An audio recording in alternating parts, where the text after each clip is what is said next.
Simone Ledeen, welcome to the show. Thank you. Great to be here. It's good to have you here. I've been wanting to have you on for quite a while, but I think right now is the perfect time. So thank you for coming. Thanks for having me. Hey, it's my pleasure. It's my pleasure. But yeah, lots of things going on in the news right now. I saw a tweet talking about Intel analysts and stuff that I'll read off here in a minute that really caught our attention. And so I want to dive into that because it's just a lot to talk about. And that tweet was, it caught me. So I'm going to start you off with an introduction here real quick. Simone Ledeen, former Deputy Assistant Secretary of Defense for the Middle East, national security, counterterrorism, and intelligence expert with a career spanning decades across the Pentagon, Treasury, and global battlefields. Iraq and Afghanistan war vet, you led efforts to follow the money fueling insurgencies, a former senior civilian leader in the Pentagon during pivotal moments like the Abraham Accords and operations targeting Baghdadi and Soleimani, a pioneer in counter-threat finance, coordinating the SWIFT program at the Treasury and exposing terrorist financial networks, testified before Congress on the chaotic Afghanistan withdrawal, and managing director at Maven Defense Solutions, a senior fellow at UT's Strauss Center, and an advisor shaping the future of defense technology. Am I missing anything? That's good. It's quite the resume there. That's quite the resume. Thank you. But so a couple of things real quick here. Everybody gets a gift. Awesome. Thank you. Vigilance Elite Gummy Bears. Legal in all 50 states. You still pass your drug test. So, but yeah, so getting into this tweet that caught my attention from you. At a fundamental level, a lot of our analytic corps need to be completely destroyed and rebuilt. A lot of these people are coming from you-know-which schools, so they're totally indoctrinated and they don't know what they're talking about because they're not properly educated anyways. That really caught my attention. And so I wanted to, I know we're going to dive into this more in a little bit, but what was the premise of that?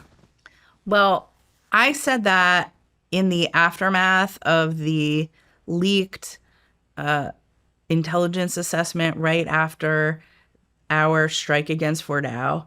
And it seemed like there was this intelligence product, this assessment that was leaked that said, and it was like within 24 hours or within 12 hours of the strike occurring, that there was no significant damage. And now I understood later after that tweet that the analysts did characterize it as low, that they had low confidence in their assessment, and that was not included in the original, I think it was CNN that originally published that. They left that out. But be that as it may, if you're looking at a satellite image of a bunker buster, you just see the entry point for the bunker buster. You don't see down where it actually exploded, and you don't see what the damage is. So there's no possible way of knowing within that time period what the damage was or was not. So that was kind of the context of my tweet. But I also wanted to make the point more broadly because it's a problem that I've seen for a few years now, and I don't look at. I'm just a normal person now. I don't look at our intelligence assessments anymore on a regular basis. But I do know these schools, these universities are institutions of higher learning where people go. It's very hard to get in still. They get a brand, right? You're like stamped with a brand of one of these schools, and that means you're supposed to know something. That means that people are supposed to listen to you. And that's been, one of the pillars of our society really has been we've have our different institutions, right, that we have all bowed down to and have all said, yes, these are the people who are our leaders. These people become our presidents and our senators and our titans of business.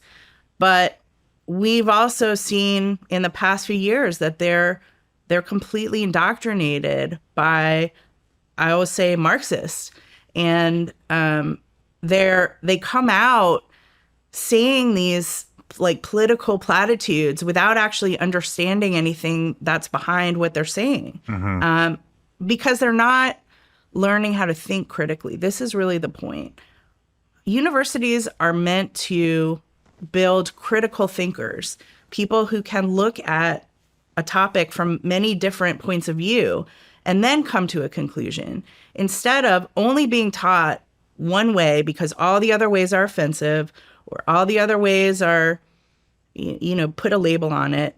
The professors that used to teach a lot of those different points of view have been driven out of these universities. And what are you left with? You're left with this one perspective. That's what these students are taught. And then they are released out into the wild. Some of them become intelligence analysts. And what we're left with is intelligence analysis from people who have not been taught how to think critically. Now, I don't want to cast aspersions on like our entire intelligence community, all analysts in the community, because I have some good friends who are absolutely brilliant, and please, don't ever leave. But there are a lot of others, unfortunately, and it's a struggle. And the more you have decision makers, this is also how the problem plays out. You have all these decision makers who come from different backgrounds, who don't understand these nuances that, nerds like me and these intel analysts know. So they look at a piece of analysis and they're like, oh, well, the intelligence community says this. They don't understand the nuance of we assess with low confidence. That doesn't matter to them because they don't know how to read that. And everyone knows that.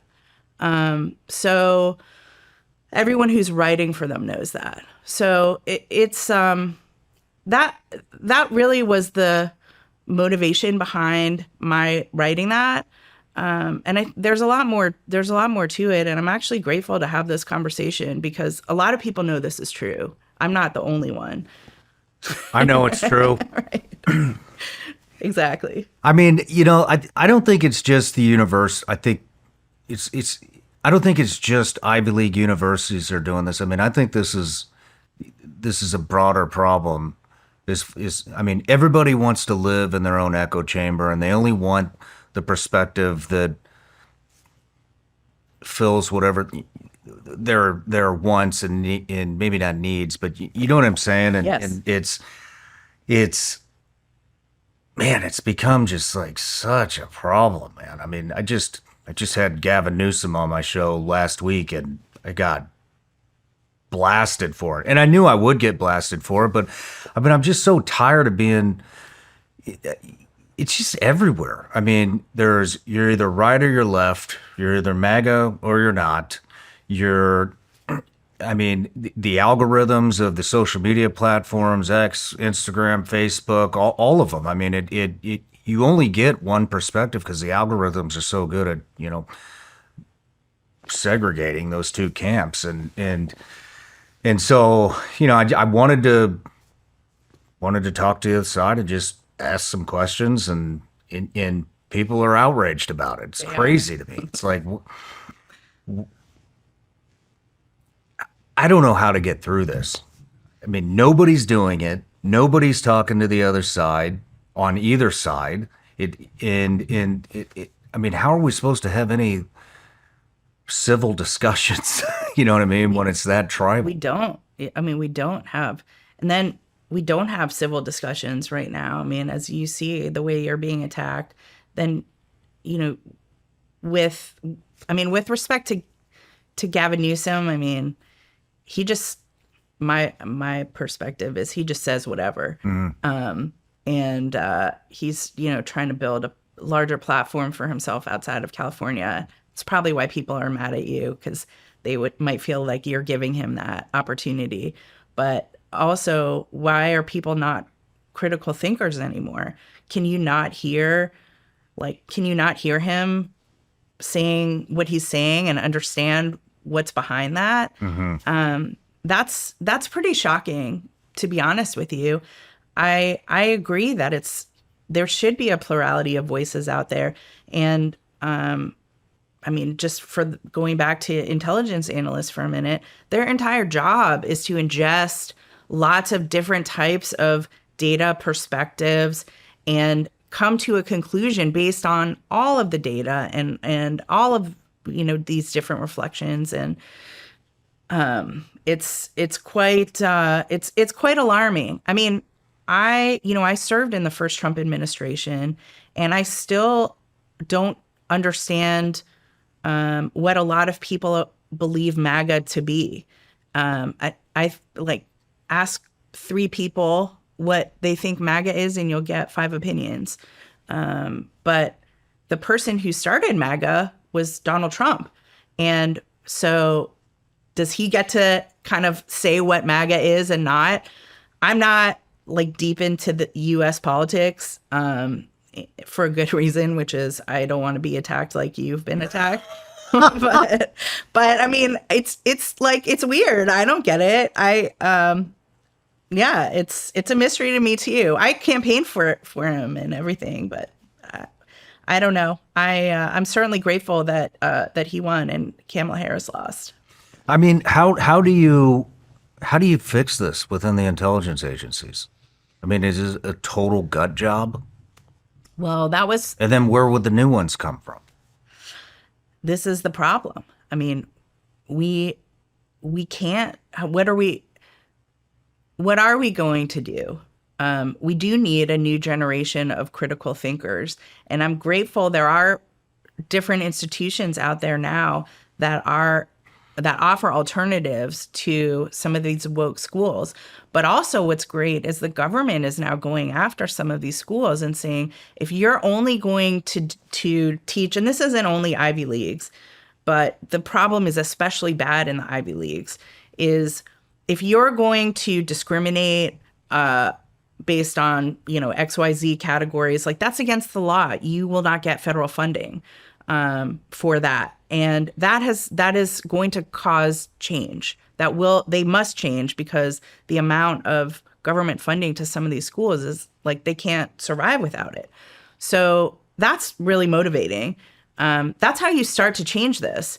But also, I mean, people that are reading intelligence, you can grade what you're seeing and say, like, this is not useful because XYZ. But again, a lot of people who ingest that, who are what they call the customers, don't actually always understand that they're seeing something that's filtered through this like woke mind virus.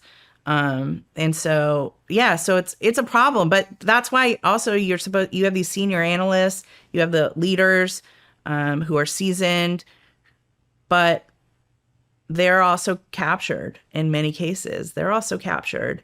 And it's hard to fight against a system that only wants you to put out certain things. And you will get in trouble if you say other things. And I've seen people fired for publishing truthful assessments that were very unpopular. Could you just give a specific example of that? Just so I want the audience to understand with examples of how this could affect intelligence. Sure. Back in the day, you were not allowed to say that al-Qaeda leadership was living in Iran. You could not say it. Why? Because we might have had to do something about that. We were in the global war on terror at the time, and we were going after al-Qaeda everywhere it was. We didn't want to, I believe our leadership did not want to acknowledge that al-Qaeda leadership was in Iran, because then perhaps we would have had to do something about it. So, I saw reporting on that was like highest level of classification. So only very few people could actually ever see it. So also because it couldn't be published in like broader assessments that were going out to more people at lower classification levels. And then, So fast forward a couple of years, like I got out of government, went and did other things, came back in, and it was like just a thing that everyone acknowledged. Oh yeah, Al Qaeda's in Iran. Al Qaeda senior leadership's living in Iran. They've been there for a long time. It blew my mind. I'm like, oh, we're just saying that now? Like, that's crazy to me. There's someone I know got fired for writing that. wow, wow.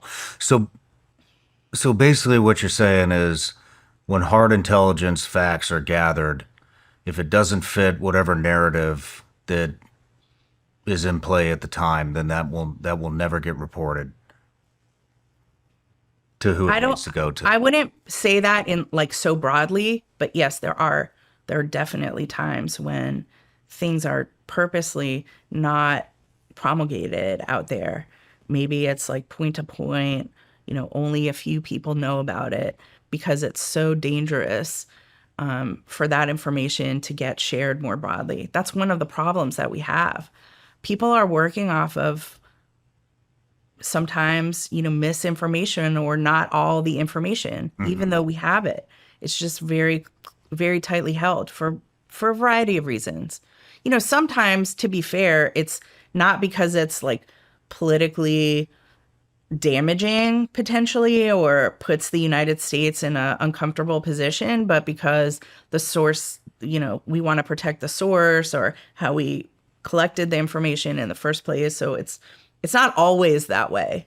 I want to be fair, but it's not always just to protect sources and methods either. Well, I mean, talking about Al Qaeda camping out in Iran, I mean, Iran just got bombed. A lot of controversy over Israel right now and what's going on over there. So I wanted to unpack a couple of things that are going on and so let's start with, I mean, I woke up this morning, pulled up X. First thing I saw, Israel bombed Syria. So Israel's bombing Syria. Israel's bombing Iran. Israel is killing lots of people in Gaza. I mean, what is going on over there? Let's start with Syria, the latest. Okay. I would just contextualize all the things that you've like that list that you just ran down. Contextualize that with October 7th, which is really was this is where all this started and where Israel was like, right, we're done.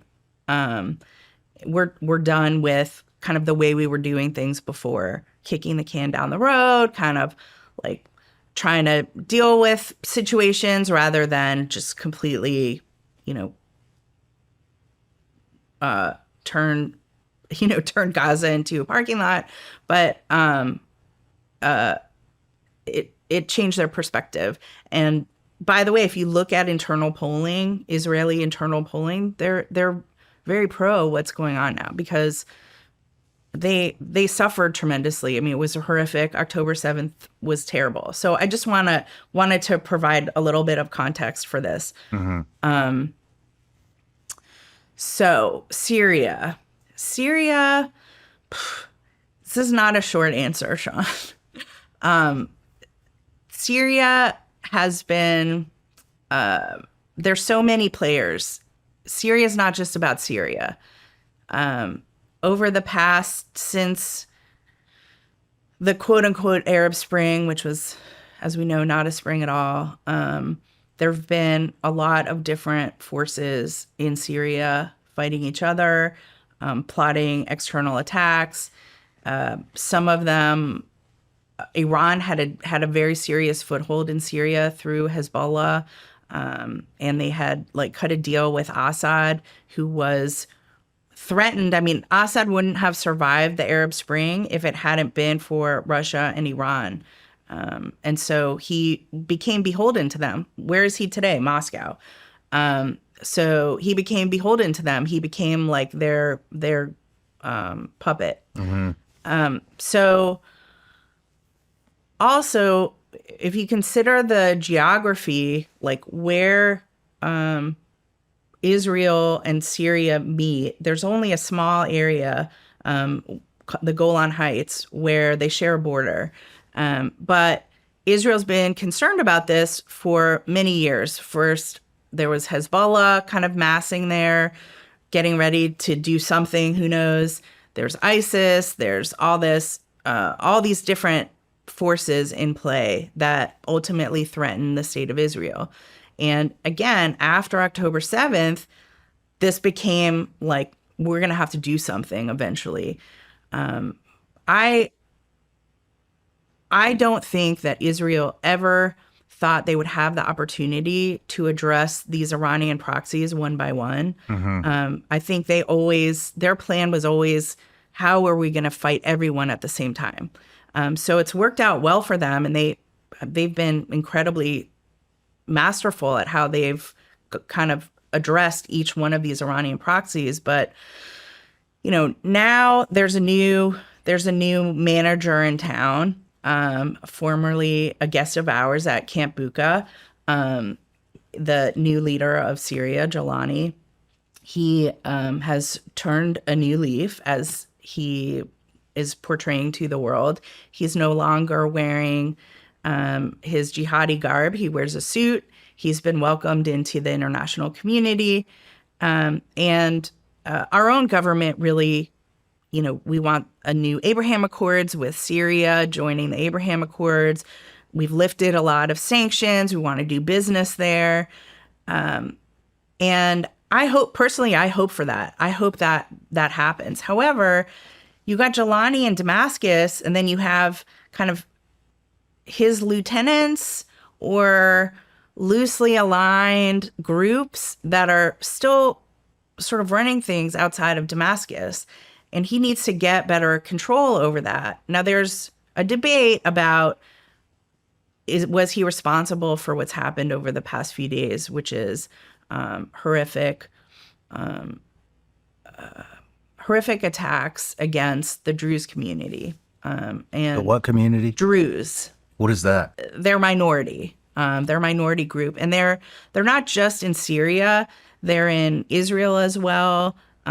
They're actually very active in the Israeli security services. They serve in the IDF, and they play an important role in Israel and Israeli national security. So they were attacked in a pretty horrific way. There's videos all over social media about murders of hundreds of people that were filmed, the humiliations that were forced on the Druze before they were murdered, including some of their religious leaders. It's bad. It's very bad. And So these are basically, the Druze is basically Muslim Israelis. No, they're Is not. that correct? They're Druze. So they live in Israel. They live in Syria.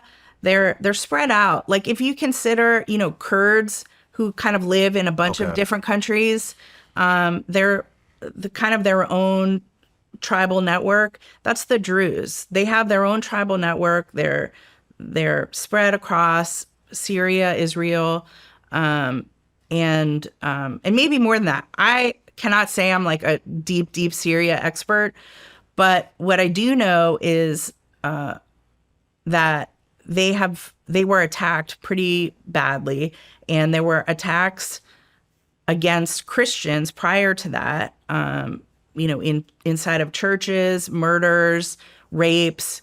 And this was the second attack against the Druze under this kind of new Jolani government. And I don't want to, it is a Jolani government that's they've been acknowledged into, by our leadership. So anyway, all that to say, Israel acted in defense of the Druze. Okay. And that was what they did this morning. They'd been messaging for a while, cut this shit out. This is really bad. We don't like to see this. But it didn't stop. And they had a problem too, which was I read a report that said over 1,000 Druze from Israel like knocked down the fence between Israel and Syria and just like went into Syria to fight with their Druze brothers. And Israel was like, whoa, we don't want our citizens to get killed in Syria. They don't want any bigger problems. Do you know what I mean? Everyone wants us to calm down, quiet down. We're going in a good direction. Please stop killing each other. That was the point of this attack, the Israeli attack today. Okay. I really, I hope that's the end. Why are elite athletes and high performers using Armora colostrum? Because Armora colostrum is nature's first whole food with over 400 bioactive nutrients working at the cellular level to help build lean muscle, accelerate recovery, and to fuel performance, all without artificial stimulants or synthetic junk. Armora can help strengthen immunity, help ignite metabolism, and so much more. I've been using Armora ever since they sent me some to try. I have more energy and faster recovery after long days and workouts. Whether you're running a business, training hard, or just want an edge, Armora can help optimize your body for peak output. I've worked out a special offer for my audience. Receive 30% off your first subscription order. Go to armora.com/SRS or enter SRS to get 30% off your first subscription order. That's armra.com/SRS. These statements and products have not been evaluated by the FDA. These products are not intended to diagnose, treat, cure, or prevent any disease or condition. These statements and information are not a substitute for or alternative to seeking care from your healthcare providers.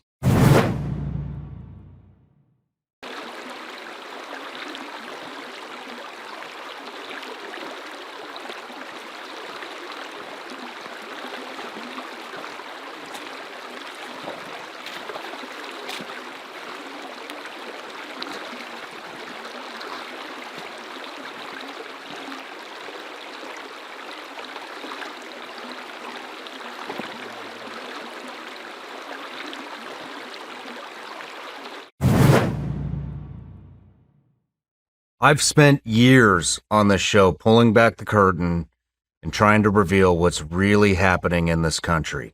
And the truth is, there's a double standard here in America. You see time and time again, people defending themselves, defending their family, and then the judicial system goes after them. It's a double standard. And if you don't believe me, check out episode number 3 with Don Bradley. That is a perfect example of what I'm talking about. Because it's not just about what you did, believe it or not, it's how the legal system interprets it. And that's why I'm a USCCA member. The USCCA has over 860,000 members because they know the reality is, after you stop the threat, the real fight begins. Your membership gives you the education, elite training, and self-defense liability insurance you need for the second fight, the legal one. Plus, every member also gets access to a 24/7 critical response team and attorney network in the event of a self-defense incident. Violent crime happens too often in America. This isn't about living in fear.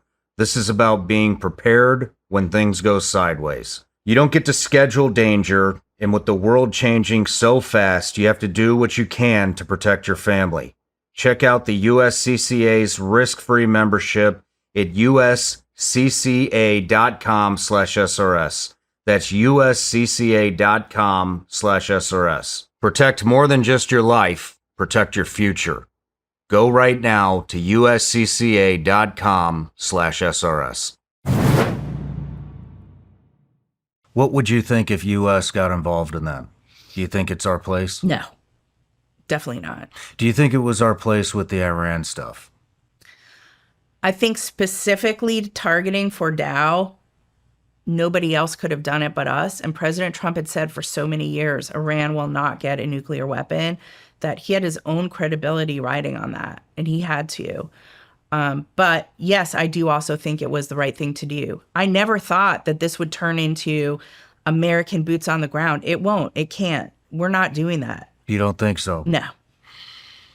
Well, that's good to hear, because That was my worry is, and look, I'm not an Israel expert. I'm not an Iran. I'm not a Middle East expert. But, I mean, Trump ran his campaign. We're not going to get into any more forever wars. And that seems to be kicking the hornet's nest in my book. And, and the thing is, I'm not saying Israel was right or wrong in doing what they did, with Iran. But you just mentioned it. I know we're going to dive in a lot more. I mean, Iran has used terrorist organizations as proxies, from what I know, throughout the entire 20 whatever year war. Yep. Right? Yes. And we never did a damn thing about it. Nothing. My fucking friends were getting killed out there by this shit. Nobody gave a fuck. Now Israel gets involved and all of a sudden it's like at the snap of a finger, fuck it, we're bombing them. And that to me is like a slap in the face. That's like, so when it's Americans that are getting killed, we don't do shit. But when Israel's involved, then we're going to step in and do something. I don't understand that at all. And I'm not getting into the conspiracy stuff about all the shit that you read online, but that's just how I feel. And that's how a very large percentage of the veteran population feels. Yeah. Is what's going on? Like, why weren't you there for us? I mean, I could not agree more in the sense that. And that goes through Trump's last administration and Obama administration and the Bush administration. That's all of them. Yeah. And the Biden administration. I mean, I was tracking, like, we saw Iranian money moving through, like, in early days of Iraq. We were just watching it, and there were a few things that happened where, it's just a deep sigh because of all of the terrible loss and missed opportunities. But I was there during the Bush administration, and I mean, there was a policy decision, even though we knew what was happening, what they were building, who they were dealing with, we let them. And then they started killing us, and essentially we let them, with very few exceptions. And I agree with you. That is messed up. And I mean, we should all be incredibly angry about that.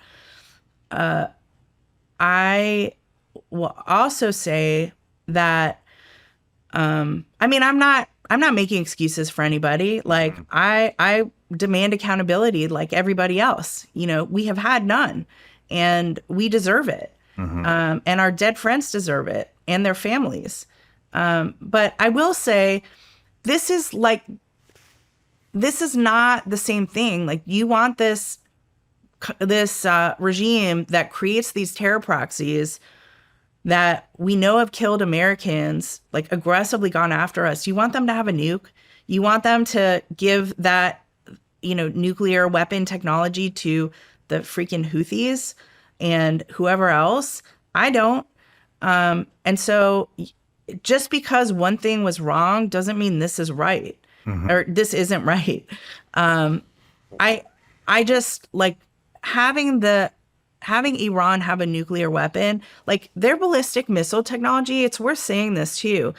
Their ballistic missile technology was so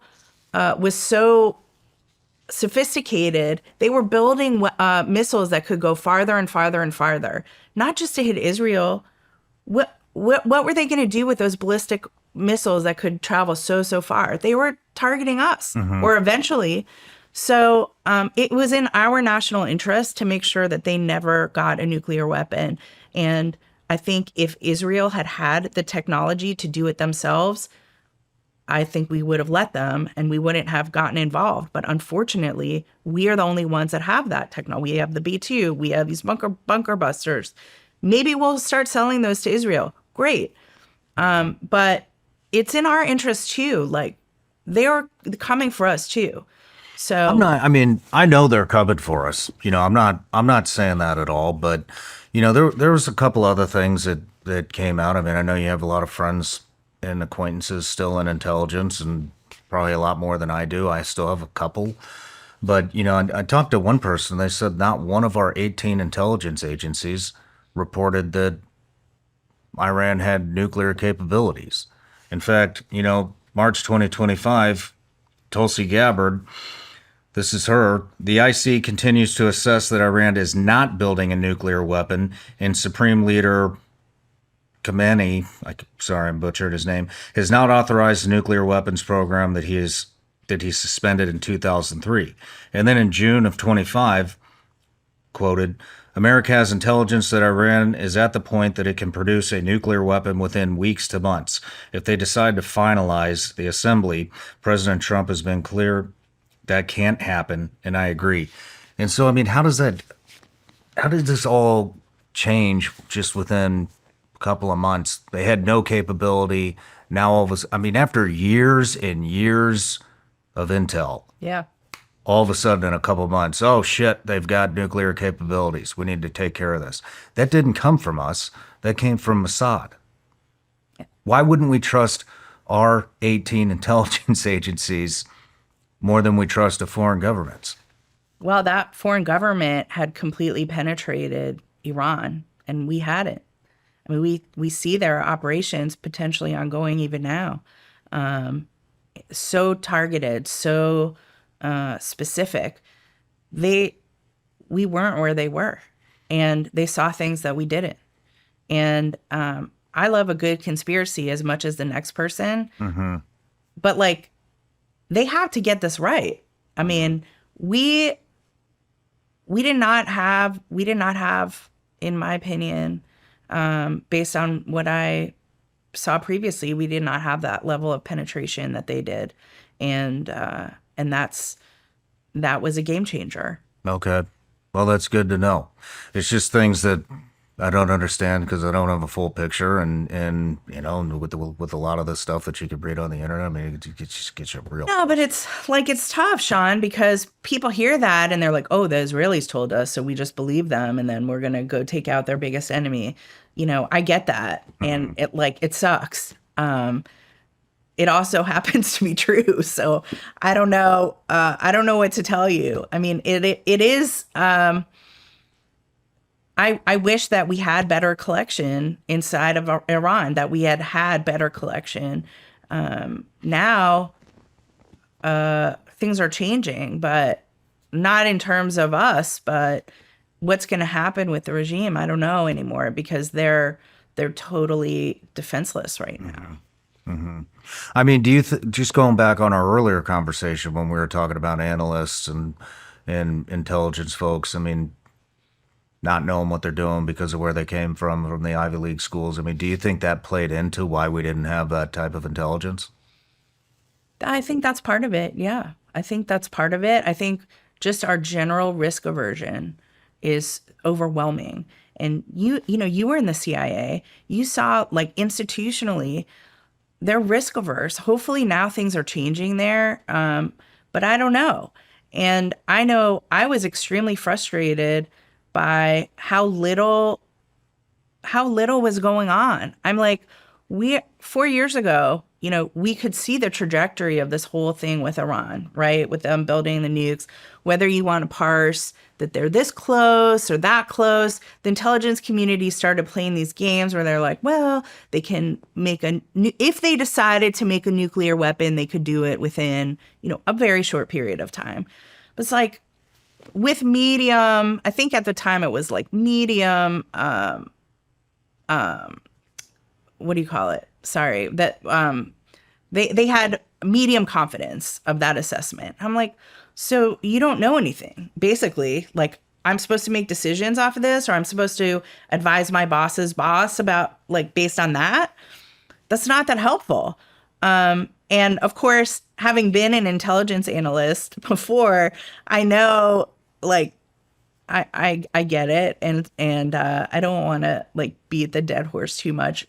Sometimes you have what you have to work with, unfortunately, and but I think at the end of the day, the president in his first term, President Trump made it clear, no new wars. He didn't want to go to war with Iran. He wanted a deal. There were things that we could have done back then, like beneath the level of armed conflict, we have authorities that we can use to do certain things that are, in the gray zone. Shawn, you know about all of that. We could have done that. And I didn't really see anyone who could have done it do it. Okay. And unfortunately, it led to a scenario where there was no other option. The only option was this big kinetic public thing. Could we have potentially avoided that earlier with a little more risk taking? I think so. And again, no accountability for any of that at all. Yeah. Is it is it true that in Trump's first term he took the inspectors of the nuclear facilities out I don't know about in that. Iran? Okay. That's something I've been wanting to dive into. But anyways, let's move on. So we have a lot of stuff to discuss. And I really am excited to get into the Iraq war with you. But I thought it would be good to do somewhat of a life story, and then we can go down rabbit holes along the way. Great. So where did you grow up? Well, my parents are American, but they met and married in Italy. So I was born in the U.S., but I spent my early years in Rome. And actually, Italian's my first language. Is it really? Yeah. Nice. It's beautiful, but not that helpful in outside of like restaurants and going on nice trips. But yeah, so we moved to DC when I was like 4. My father was a university professor at the time, and he started getting death threats from the communists. There was the Red Brigades, very active in left-wing terrorists, communist terrorists, very active in Italy, and they had killed a bunch of people there.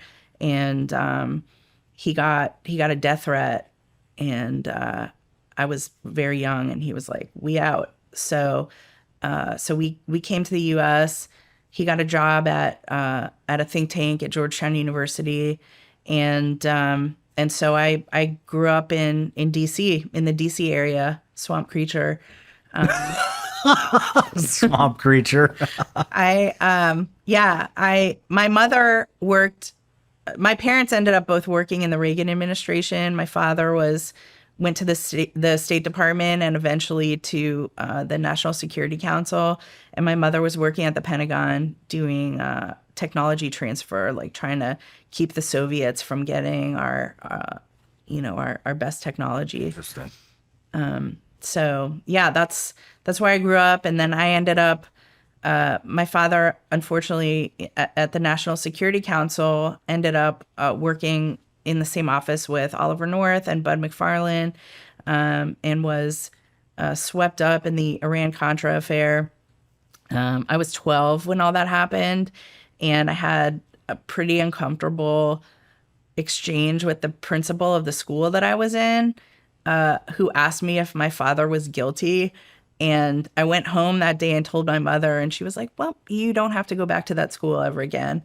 And so kind of mid-year, I switched to a new school, very bougie, all-girls school, where like everyone's dad was way more important than mine and no one cared. And I only learned later, how much of a struggle that was for my parents to be able to pay that tuition, because it was like one of those borderline things where they didn't qualify for any kind of scholarship. And frankly, I wasn't a good enough student to get any kind of scholarship, anything. But they sacrificed a lot to pay for my education, and I'm very grateful. But anyway, yeah. So I went through high school there, and then off to college. Where'd you go? I went to a school called Brandeis University in Massachusetts, and I did not do particularly well in school, in high school. But when I got to college, I realized that I knew more than a lot of other people just because my school was so good. And it all started to make sense. Like, why did I have to go there, and not just public school? So yeah, I remain very grateful for that. But yeah, I went to Brandeis University, majored in European cultural studies, just so that I could get credit for a full year overseas. Pretty much always wanted to travel, live overseas, had the wanderlust. And so I went to Italy and did like, in my mind, I had this eat, pray, love thing. I went to Florence and thought it would be this great adventure, but I made a critical mistake, which was I actually did a program at the University of Florence, which was like hard as shit.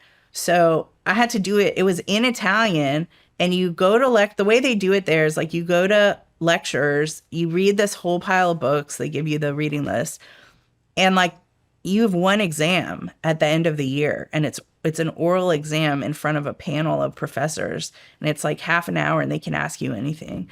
And that sucked. I had no eat, pray, love situation. I had like study, study, study, and but I learned a lot. And Florence was beautiful, and I got out of Brandeis, which already was like crazy left. Coming from DC, I wanted nothing to do with politics. I just wanted to be like normal kid, normal experiences. When I was young, I remember in DC, we had like Jean Kirkpatrick over for dinner one night. And my father was like delayed at work. So it was like me and my mom with Jean Kirkpatrick, the ambassador to the United Nations. I mean, if you ever look her up on YouTube, she was like a serious person. Okay, serious person. And I guess our oven broke. My mom was putting some like frozen hors d'oeuvres or whatever in the oven to warm up, and the oven was broken. So she sent me next door, like to use the next door neighbor's oven. And I got stopped by the Secret Service because I'm running back and forth with food. They're like, what are you doing with the food? And that was I had a weird childhood. It was not like a lot of other kids.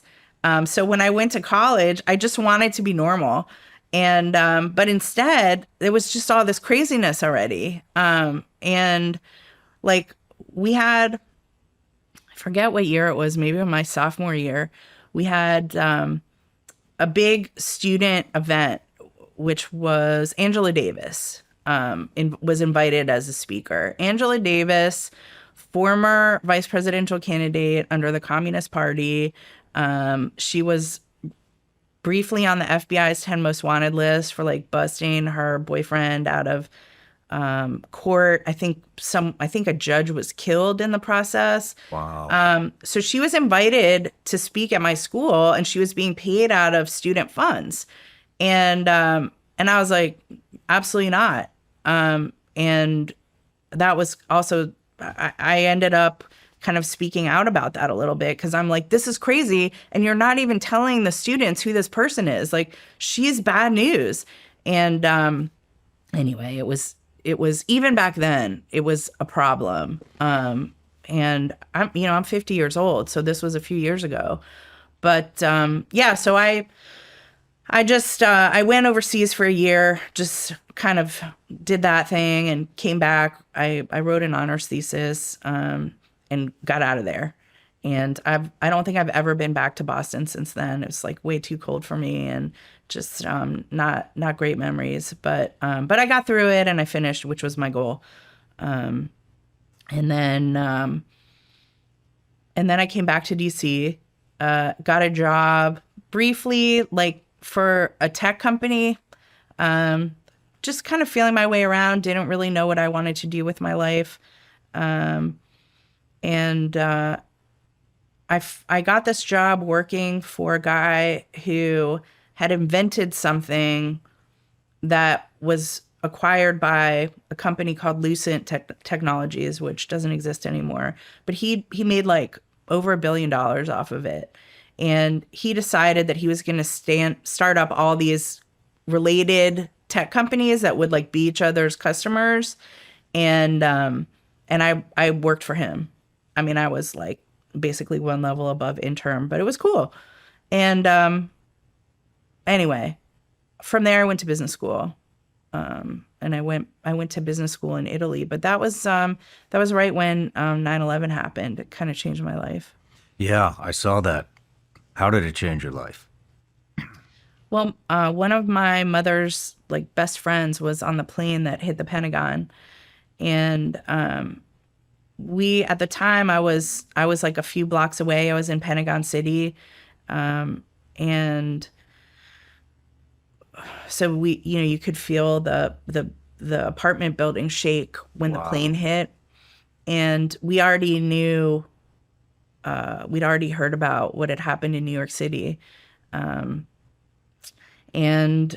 I didn't know till later that day that Barbara was on that plane. Barbara Olson was her name, and it turned out that she had switched her flight at the last minute. She was supposed to. She was like a political commentator. She wrote, her last book was about Hillary Clinton. Not a fan. And she was on her way. I think she was supposed to go to Bill Maher's show. That's why she was on that flight. It was going to Los Angeles. And her husband's birthday was September 11th. So she, at the last minute, she changed her flight so that she could be with her husband on the morning of his birthday. Oh, And man. when he got to bed that night, he found that she had left him a note as well. But yeah, that changed my life. It changed the life of our entire family, my two younger brothers as well.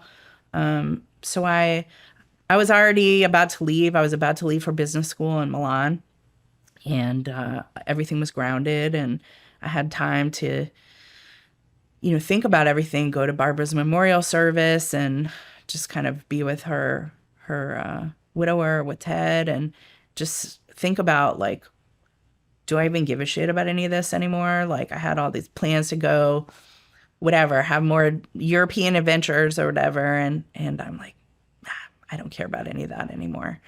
I've been so lucky. I came from a great family. I have a great education. I need to serve my country now. And I didn't know how, but the seed was planted. And as I thought about it, I realized, like, what is school? You go to school to learn a certain set of tools that you can use however you want. So that's when I started to get the idea, like, there's going to be somebody tracking terrorist money. So I'm going to go to business school. I'm going to learn about international finance, and then I'm going to figure out how to help do that. And that's what I ended up doing. Wow. And you deployed to Iraq. I did, 2003. Yep. How was Early that? days. Well, it was a shit show. It was. You were there for the invasion? No. Okay. They trucked us into Kuwait in September, and we were in Kuwait, or was it late August? I can't remember. We were in Kuwait for like a week, and they had started up this like bizarre week-long training in a classroom for civilians who had never done anything like this before. And it was kind of like, mop gear, it's important, but you're not going to have any. Flak vest, also important. Yours doesn't have any plates. So it was like, cool. But at the time when we got there, I think it was sometime in September that we got to Baghdad. It was right before things started blowing up, like right before the UN. The UN thing was like a big turning point when the head of the UN mission there got blown up. So when I first got there, they had like government Suburbans at the Four Heads Palace is what they called it, because it had four heads like of Saddam Hussein on top of the palace, the presidential palace, as it's now known. We could just sign out a car and like drive into the city, like go buy some pistachios, and it was like that for about 5 minutes after I got there, and then things started going boom pretty fast. Yeah. But we we were housed in the palace. They just put cots in, I don't know if it was like a ballroom. So it's one of the huge rooms. They just put all these cots out and the lights were on 24/7. I saw a baby being made right there in front of like a lot of people. The mother and father eventually got married, but there was a lot going on there. A lot going on. Yeah. So, but we were trying to do the work that we were given. So I was an advisor in the Coalition Provisional Authority. I was an advisor to the Ministry of Finance. Okay. What does that mean? They basically, what they told me my job was going to be was Excel spreadsheets. And like having just finished my MBA, I was like, I know how to do that. At the time, there were a lot of countries that wanted to donate to the rebuilding of Iraq. And a lot of people forget this now, but in the early days, there were also a lot of other countries that were there, not in combat, but in like, they wanted to show up and give and lend support. Now this, like fast forward to Afghanistan and you see all these, there were foreign nations that were there who fought with us and bled with us and died with us. In Iraq, people showed up. But then pretty quickly, this war became very unpopular in their countries and we were kind of on our own. And I saw a lot of these foreign troops kind of, peace out. But yeah, so we were specifically, my team was on what they called a budget execution team, which was basically like executing the budget, paying out the money. In an environment like that, it's really hard because everything was cash. And they also decided, the powers that be decided, the old dinars that had Saddam's face on them had to be, they needed to be phased out and there need to be new dinars made, and they were being made in England. And this was after a few months. They were trucked in and we had to trade out the old ones for the new ones. And we had to make sure like the teachers got paid. But, I remember when, there's so many things to say about this. I really don't even know where to begin, but I remember when Bremer announced that they were disbanding the Iraqi army. And at the time they said that the Iraqi army soldiers were going to be given 3 months pay and that's it. Like, go figure out your new life. Mm-hmm. I've read books where people tracked, like, when did the insurgency really start? And I remember there were riots. When they would show up to get their payments and people, like CPA people, not me, but others, had to tell them, like, we're done. You're not getting paid anymore. They would riot. And then they started making threats. And then they started following through with those threats. It wasn't hard to see. It's just, there was a very concerted political effort to ignore it. So, for example, I learned later that going back to our intelligence assessment discussion, intelligence analysts were not allowed to use the term insurgency until Donald Rumsfeld left as Secretary of Defense. What? Unrest. They had to call it unrest. They couldn't call it insurgency. Yeah. Wow. Yeah.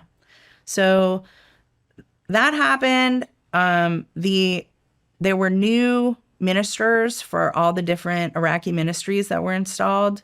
And, there was this idea of like trying to be fair because obviously the Ba'ath Party was all Sunni and they wanted to put in Shia and kind of make it fair.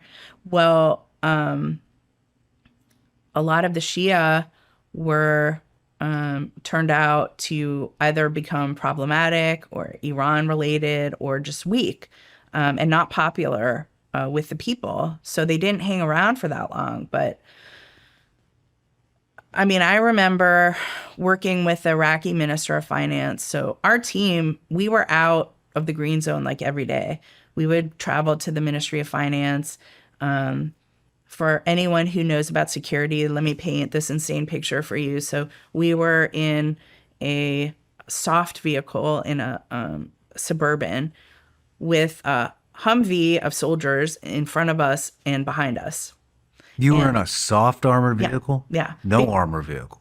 For many, many, many months, there were no armored vehicles available for us because we were like GS9. What year is this? 04, 03, 04. Holy shit. Yeah. And we had flak vests with no plates in them. But we were out like every day. And I felt badly personally, and we felt badly. I know my teammates did, because these soldiers were there like protecting us. I'm like, my life isn't worth more than his life. Like, why? Like, it didn't make sense to me. Why are we doing this? Like, why can't we all just get in like a Toyota, and drive over there? No one will know who we are. Like, why are we doing this? It just seemed crazy. And then we'd be stuck in traffic, and there'd be all these like apartment buildings all around us, and so none of that ever made sense to me. But we would have over time, a decision was made because these ministers, the Iraqi ministers, they requested security. They'd say, I'm unsafe. Our ministry is not safe. There's no Iraqi army anymore. The American military is not guarding, had no interest in guarding ministry of whatever. So they wanted their own security.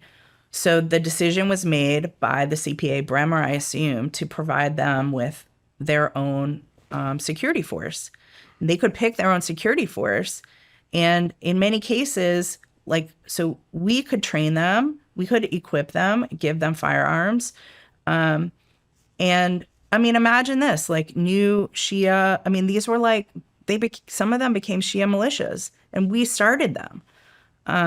When I left Iraq in 2004, one of the people that I worked with, he was an advisor in the Ministry of Interior. He was working with this, it was called the Facilities Protection Service, FPS. He gave me an armband from the FPS. And I still have it. I have it in my office at home, just to remind me, like, we are a big part of what is wrong. We did it. And a lot of what we're seeing today is like second and third order effects of the very poor decisions that we made, and the fact that we refused to acknowledge them at the time and try to address them and try to find some accountability. Could you elaborate on how we created that problem a little bit more? Yeah. So like I was saying, the FPS in this specific case, the FPS became like militias. Like, they grew. The security forces around these different ministries grew. And there were some ministers, the Shia ones, that some of them were, it turned out, talking to Qasem Soleimani.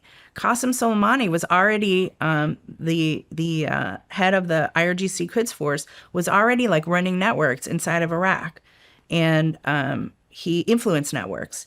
And this was like a point that he picked up on, an opportunity. But it also came out, I think it's important also to talk about Ahmed Chalabi. So Ahmed Chalabi, who's that? He was a big figure in the run up to the invasion. He was the head of something called the Iraqi National Congress, and was one of the main people saying, when you invade Iraq, like, the people will embrace you and throw flowers on you. And he was really embraced by, group like American, like, neocons, and of which my father was one. My father was, friends with some of those people, and some of the big kind of pro-Iraq invasion people. And I grew up around them. And so when I got to Iraq, there were people who worked for him who were like, "Oh, Simone, hello."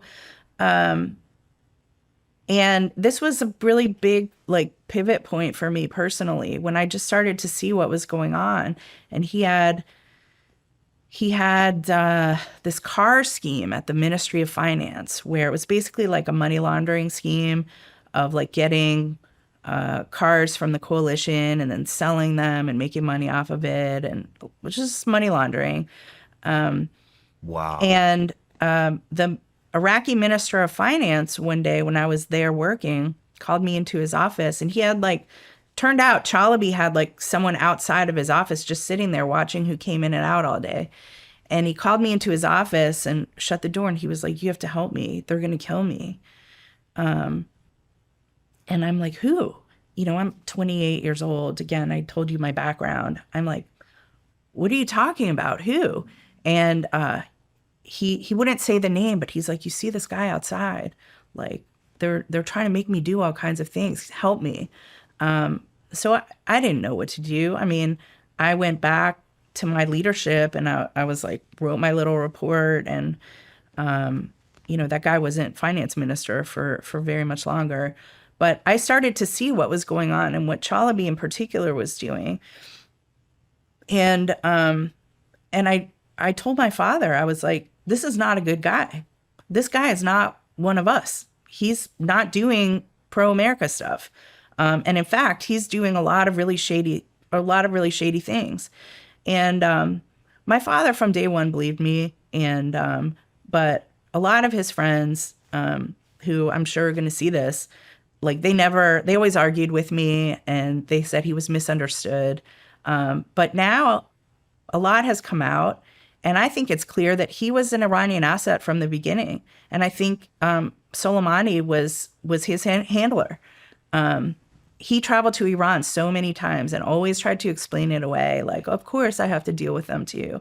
Bullshit. So again, this is our own willful blindness. And there's been no accountability for that either. But so many people know about it. So many people are angry. We've been betrayed, and we're just sitting here with our anger. You know what I mean? And yet the region and Iraq is not our friend. Syria's doing Syria. I mean, it's still a cauldron. Although things have changed, but not because of us. Not really. Do you think we should have been in Iraq to begin with? No. Why? What makes you say that? I agree with you. I'm just curious. No. I think Iraq had nothing to do with 9/11. And I was totally radicalized by 9/11. We lost Barbara. I was like, let's go. I recently actually went to the George W. Bush Museum at SMU in Dallas. I don't know if you've ever been. I actually, I don't know if I would recommend it to GWAT veterans. It's strange. It made me really angry because there's a whole GWAT exhibition there or whatever. And it has all the speeches that they gave leading up to the invasion. And I got so angry. I'm like, I was mad at myself. I'm like, how did I ever believe this? How did I ever believe there was any connection between 9/11 and Iraq? There was none. What were we even doing? KBR. Do you think that's what it was? Dick Cheney's? I think it was bigger than that. You think it was bigger than that? What do you think it was?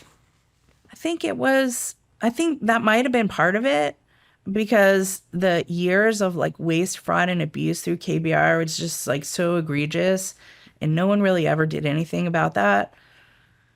Maybe that was part of it. But, I also think there was this, hanging, George Bush Sr. didn't really finish the job in Iraq. He got Iraq out of Kuwait. Iraq had invaded Kuwait. He launched the Gulf War to get Iraq out of Kuwait, which was successful. But a lot of people wanted him to go the step further and regime change Saddam Hussein, and he didn't. But a lot of people in the George W. Bush administration thought now's the opportunity where we can finish that, where we can right that wrong. I think that's very real. And so I think both of those reasons. But it's also important to say that there was a belief that Saddam was trying to was building weapons of mass destruction. I think a lot of people did believe that. And like in retrospect, kind of good for him, because there had been this long, Iran-Iraq war. They were mortal enemies. And he wanted the Iranian regime to think that he was holding on to this like huge store of weapons of mass destruction. It got him in the end. But at least it was enough of a thread to pull that they built this whole narrative around it. And I know, of course, he didn't have weapons of mass destruction. He had a large amount of yellow cake uranium that they eventually put on a ship and sent to Canada. But that was not weapons of mass destruction. Yeah. Yeah. When you talk about some of the waste, fraud, and abuse of KBR, what are you talking about? Oh, man. I saw this in a lot more detail in Afghanistan than I did in Iraq, but just like I remember just because I was in Iraq in the early days and all that stuff was just getting going, where, like I said, initially we were housed in the presidential palace, and then eventually they started, bringing in these trailers, and the first trailers didn't have bathrooms. So then those trailers were moved out and they got the new trailers that had bathrooms. And then I personally knew a couple of soldiers that somehow had gotten vehicles through KBR and were like sending them back to CONUS. Yeah, obviously breaking the law. Mm-hmm. I found out about it much later when I didn't even know where anybody was, but it was stuff like that. There was a lot of deal making, a lot of like people kind of, I don't even know. And then can you talk about the connection between Dick Cheney and KBR? Well, he was the CEO before he was vice president. He was the CEO of Halliburton. Of which KBR was part of Halliburton. And then they spun it off because it looked really bad, didn't it? Yeah, it looked bad. Yeah. It's so hard to paint a picture of how much money was wasted. When you're talking about the trailers, you're talking about basically a mobile home. Thousands and thousands and thousands and thousands of mobile homes that were put out with no bathroom, and then all of a sudden they're replaced with ones that have a bathroom. The amount of money. That was just and it's the biggest. They ran, from what I know, all logistics in Iraq and in Afghanistan. And he was the fucking CEO of it, who's now the vice president, who obviously has major pull. Correct. Yeah, correct. I remember at BIAP, Baghdad International Airport, we used to go there once a week on Fridays when we didn't work. And we used to literally, insane to think about today, risk our lives to go there to get like Burger King so we wouldn't have to eat whatever, just to get out and try to feel like we were doing something normal. But yeah, there was a Burger King there. There was, they were building all kinds of stuff there. And there was still also the duty free. So we were not under General Order 1. We were civilians assigned to the CPA, which was like basically, it was a DOD entity. But anyway, whatever.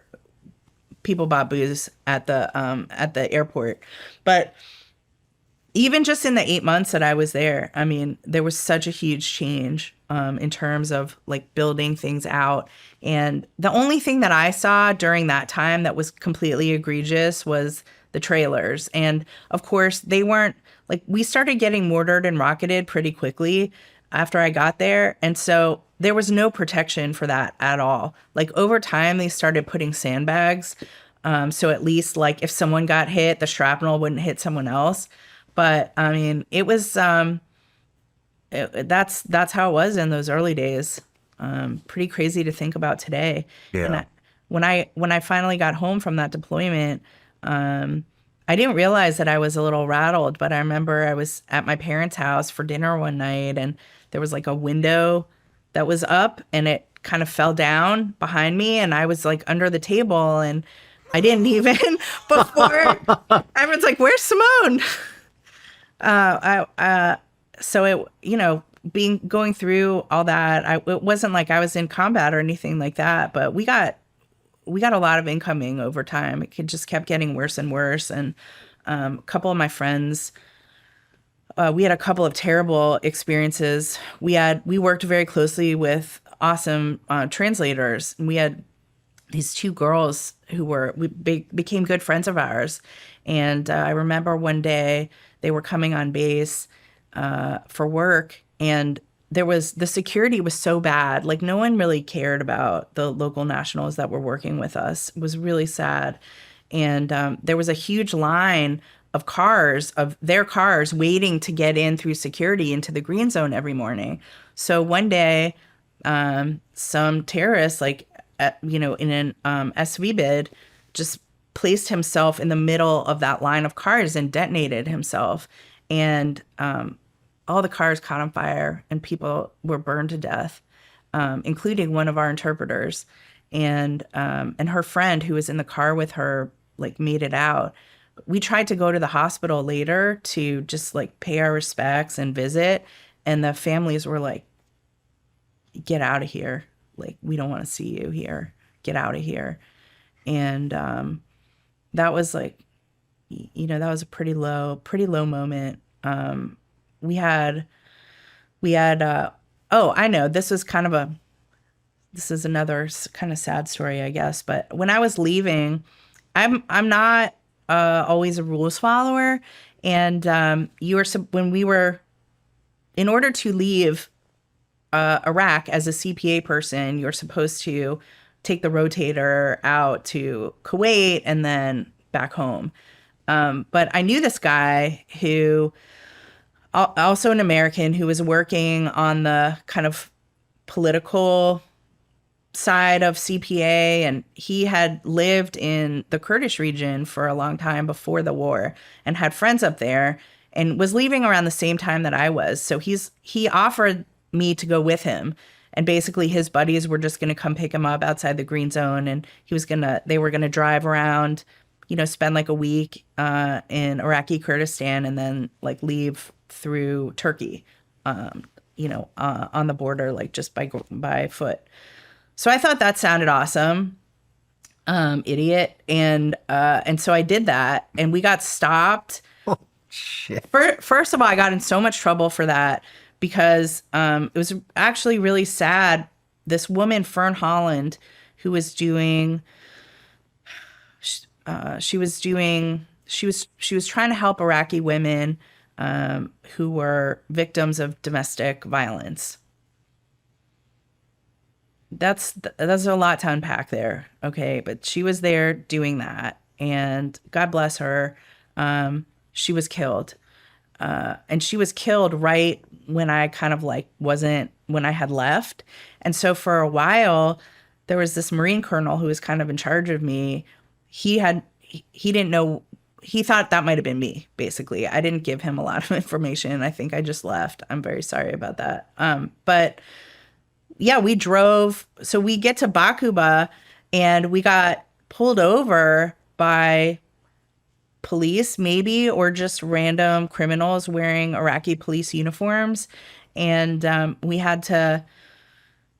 they asked us for our IDs. And my friend just gave them his like library card from the school that he had gone to because we were not going to show them our CPA or any US stuff. And they got really mad. Anyway, long story short, I think the Kurds who are kind of driver shooters kind of passed them some money, and we went on our way. But it was we went all over Erbil, Dahuk. We went to Sulaymaniyah, and just had an amazing, did picnics with some of his Kurdish friends, and met a lot of people. I actually learned a lot on that trip. And then as we were exiting, we were going into Turkey. I forgot that I had one spent round in my bag. It was a shell casing that fell into my trailer the night that everyone was celebrating in Baghdad when we caught Saddam. And what goes out must come down. Some of it came down into our housing, and when I was sleeping in the palace that night, when I came back, there was this like one spent round, and so I thought it was cool. I'll keep it. And the Turks at the border crossing were like not stoked about that, and I had a little bit of a problem getting in. But anyway, that was my Iraq experience, and I will say I did not. It's taken me years to I think properly understand my role, but also what I witnessed. There were some really also just sad things that happened there. Like in addition to what I said, there was a colonel that I had worked with a lot. He was getting ready to rip out, and his last day, he brought this woman, this Iraqi woman, beautiful, beautiful young woman. And I understood pretty quickly that they had something going on. And he was trying to find a job for her because he was leaving. He was abandoning her. And, it was a terrible, he's like, well, maybe, you guys have space for an interpreter or something. And I'm like, no, we don't, piece of shit. And this woman, probably her whole family knows what you've been up to. And now what's her life going to be? Stuff like that just made me really angry because I'm like, we're leaving, we're not going to stay here. And anyway, yeah.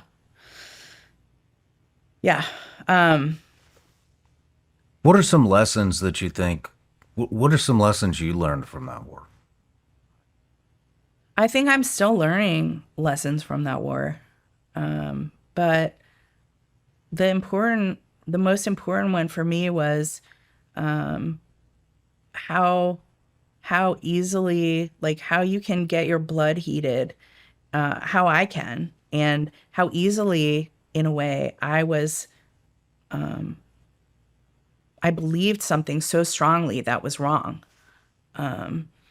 And that is something that I hope like has guided me in the rest of my life, because I so believe that was the right thing, and it's so clear now that it wasn't.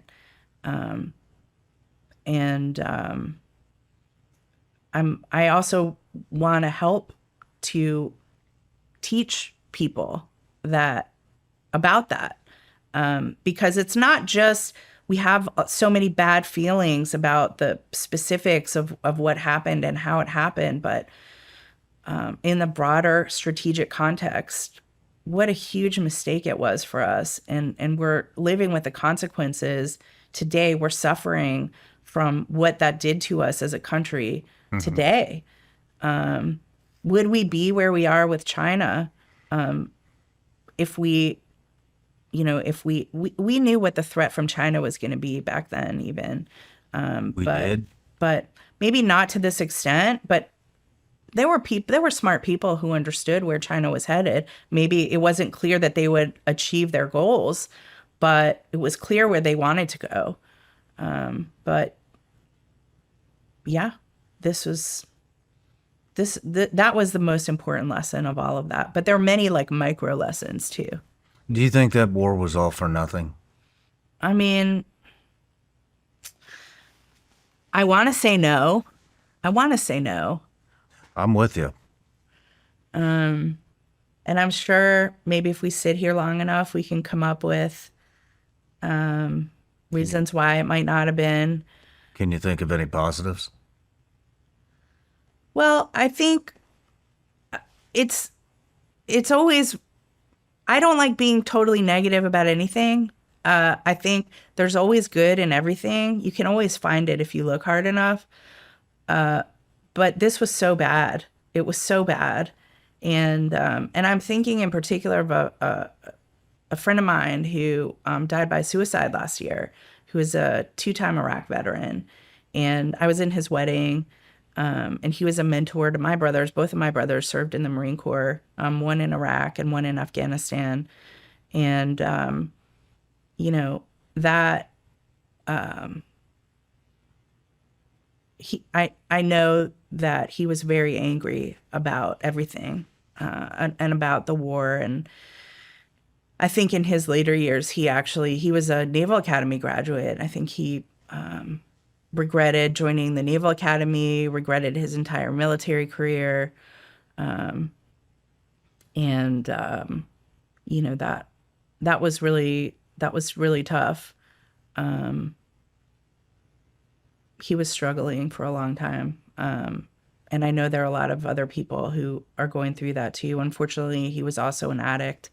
And I think the addiction really got a hold of him. And he wasn't someone who really sought help easily. So, but yeah, I mean, it's, we have a lot of, my brother who served in Iraq, he went through a lot too. And thank God he got help. He's doing amazing now. But he lost Marines. And I have a lot of like compassion and love for veterans. And I kind of feel like all of you are my brothers. And, that's why I love, kind of staying in the mix, and why, when I had the opportunity to go back into government in a role where I could potentially take these lessons that I've learned and like maybe try to turn it into something good, that was what I wanted to do. I don't know if I managed to, but that was kind of my thought process. And that's it kind of guides me today. So I don't know. I mean, everything bad we go through, we're supposed to learn from it, right? If it doesn't kill you. So hopefully it's made us wiser as a nation. I love to see all these people commenting now about like, no war, no. And I agree, but I also think not every military action is a full-blown war. Yeah. I think it's important to make that I think that difference is important. And I also think we live, like, the United States is in the world. We can't just totally bury our heads in the sand. And when we do, things get worse. And then in the end, we end up having to do something. Like I was telling you with the Iran stuff. Then we end up being trapped into actually having to take some action if we're not kind of like managing things early on. Mm-hmm. Mm-hmm. Well, Simone, let's take a quick break. Great. When we come back, we'll get into Afghanistan. The news just doesn't stop. Between the national debt and the economic uncertainty, it's hard to know what to do. But if you look above the noise, you'll see many high net worth individuals and central banks are stockpiling gold. In fact, gold has broken another record, climbing past $3,500 an ounce. I still remember when it was under $2,000 an ounce just a while ago. It's clear, too, that now is the time to learn more about how gold and silver can help you. So reach out to my partners over at Goldco. They're a great award-winning company I trust, and they've got over 7,000 five-star reviews, so you know you're working with the best in the industry. Visit ShawnLikesGold.com to get a free 2025 gold and silver kit, and you'll also learn about their unlimited bonus silver offer if you qualify. It's a great way to get started. Go to ShawnLikesGold.com. That's ShawnLikesGold.com. Performance may vary. You should always consult with your financial and tax professional. What if you could delay your next 2 mortgage payments? That's right. Imagine putting those two payments in your pocket and finally getting a little breathing room. It's possible if you call American Financing today. If you're feeling stretched by everyday expenses, groceries, gas, bills piling up, you are not alone. Most Americans are putting these expenses on credit cards, and there doesn't seem to be a way out. American Financing can show you how to use your home's equity to pay off that debt. You need to call American Financing today to get ahead of the curve. Their salary-based mortgage consultants are helping homeowners just like you restructure their loans and consolidate debt, all without upfront fees. And their customers are saving an average of $800 a month. That's like a $10,000 a year raise. It's fast, it's simple, and it could save your budget this summer. Call now at 866-781-8900. That's 866-781-8900, or you can go to americanfinancing.net/SRS. All right, Simone, we're back from the break. We're getting ready to get into some Afghanistan stuff. So you get home from Iraq, and then you roll back to Afghanistan. Yeah, a little bit of a funny story. So when I was in Iraq, I met the Assistant Secretary for Defense for Special Operations, ASD Solik, who was Tom O'Connell at the time, and he was like just a legendary guy in all respects, and became a mentor of mine. But anyway, he asked me what I was doing after Iraq, and I had no idea. And so he offered me a job at the Pentagon. And so that's what I did when I came back. But funny story, it takes a long time to get a security clearance if you've never had one before. And I'd spent some time in Europe and whatever. So I was not able to do any work in that office until I got like a high TS clearance, and I only had a secret clearance. So they put me in another office, which was the Office of Iraq Reconstruction or something like that. And I ended up getting stuck.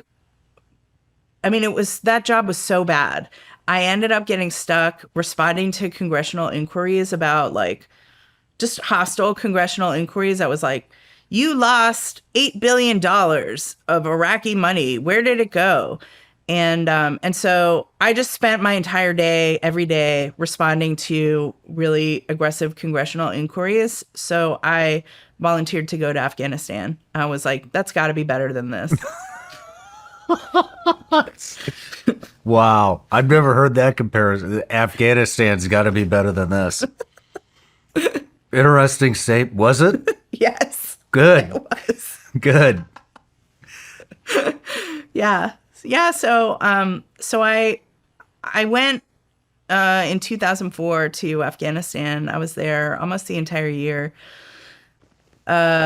working with, at the time, the U.S. command was CFC Alpha, Combined Forces Command Afghanistan, and the commander was Carl Eikenberry, who later became our ambassador to Afghanistan. He was a 3-star at the time.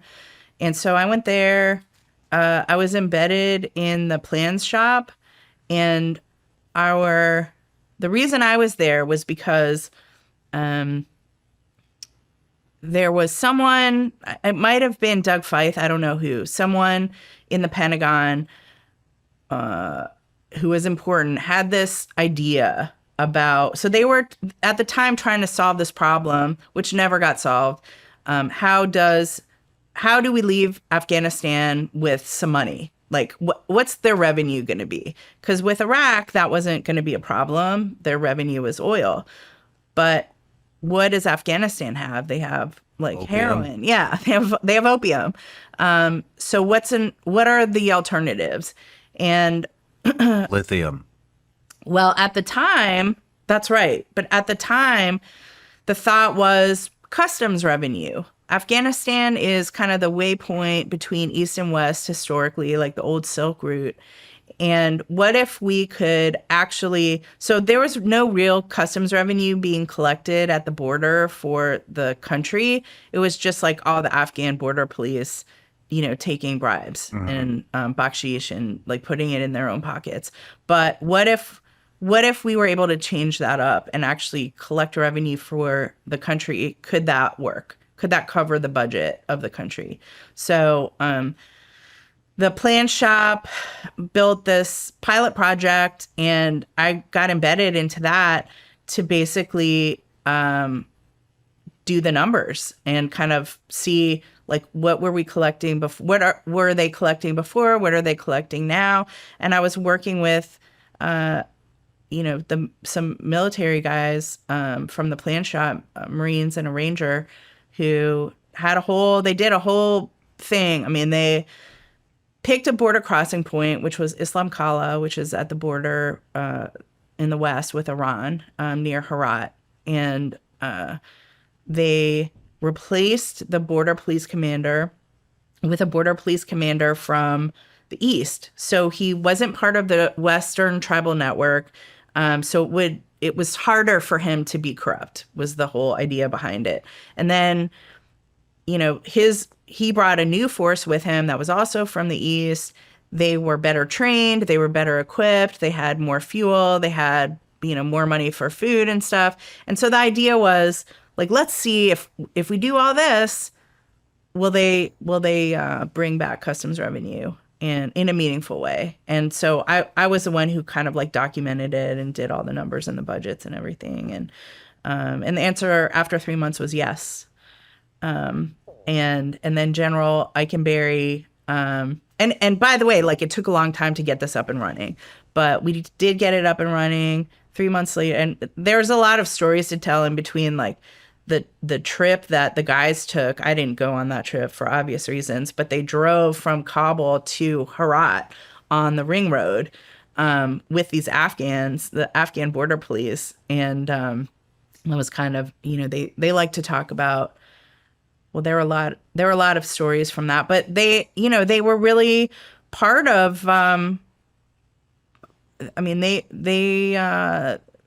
don't know what I'm trying to say here. Anyway, the bottom line is it worked. And So you basically what you were doing is you were replacing Afghanistan's income with borders with customs issues. You're replacing the opium trade with customs. The opium trade, the revenue from the opium trade went to like the drug traffickers.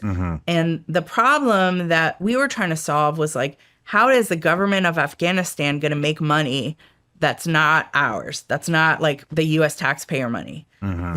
Like they need to be self-sufficient, like fast. So how are we going to, somehow that became our problem. That's a different conversation. I just got there when someone was trying to figure out the answer to that question. So, again, I was like, GS, whatever, but that was the job. So trying to document, how much money did the government collect at the border crossing points when they were, when we were really focused on them and we trained them and all this stuff. And so within a 3-month period, which was the period of the pilot project, it seemed like at least, the initial numbers were pretty good. And the old guys had been moved away. They'd been fired and kind of moved off the border because they weren't effective. They were just corrupt, like everybody else. And that worked? It did. How many people are coming in and out of there? I mean, so many. It was unbelievable. So many.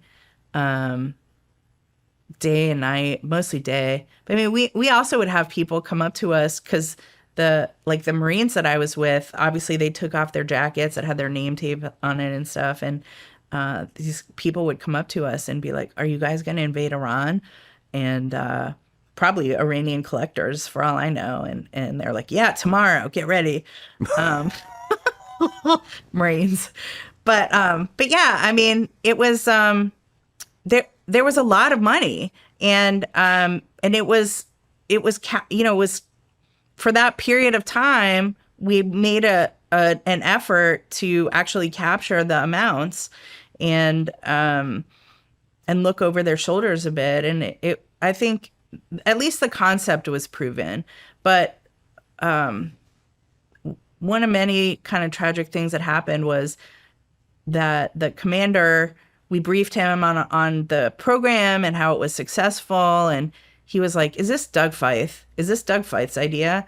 And I'm like, I don't know. I don't know who, we didn't know whose idea it was. It was like, we were told to do this, so we're doing it. But he immediately got political, which was to me kind of like a red flag. I'm like, so what? It works. And then he decided that this wasn't a security mission, that it was customs, and therefore we needed to transition it over to the embassy. This was not appropriate for the military command to be doing, even though border security, I don't know, classic security. I mean, security is literally in the name, but okay.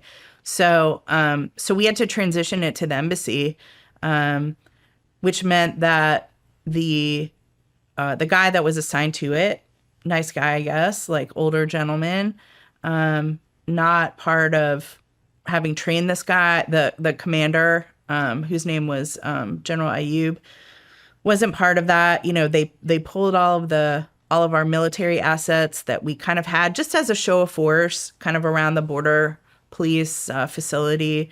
All of that was gone. His partner, like this guy Tony, who was his kind of trainer and partner, also pulled back.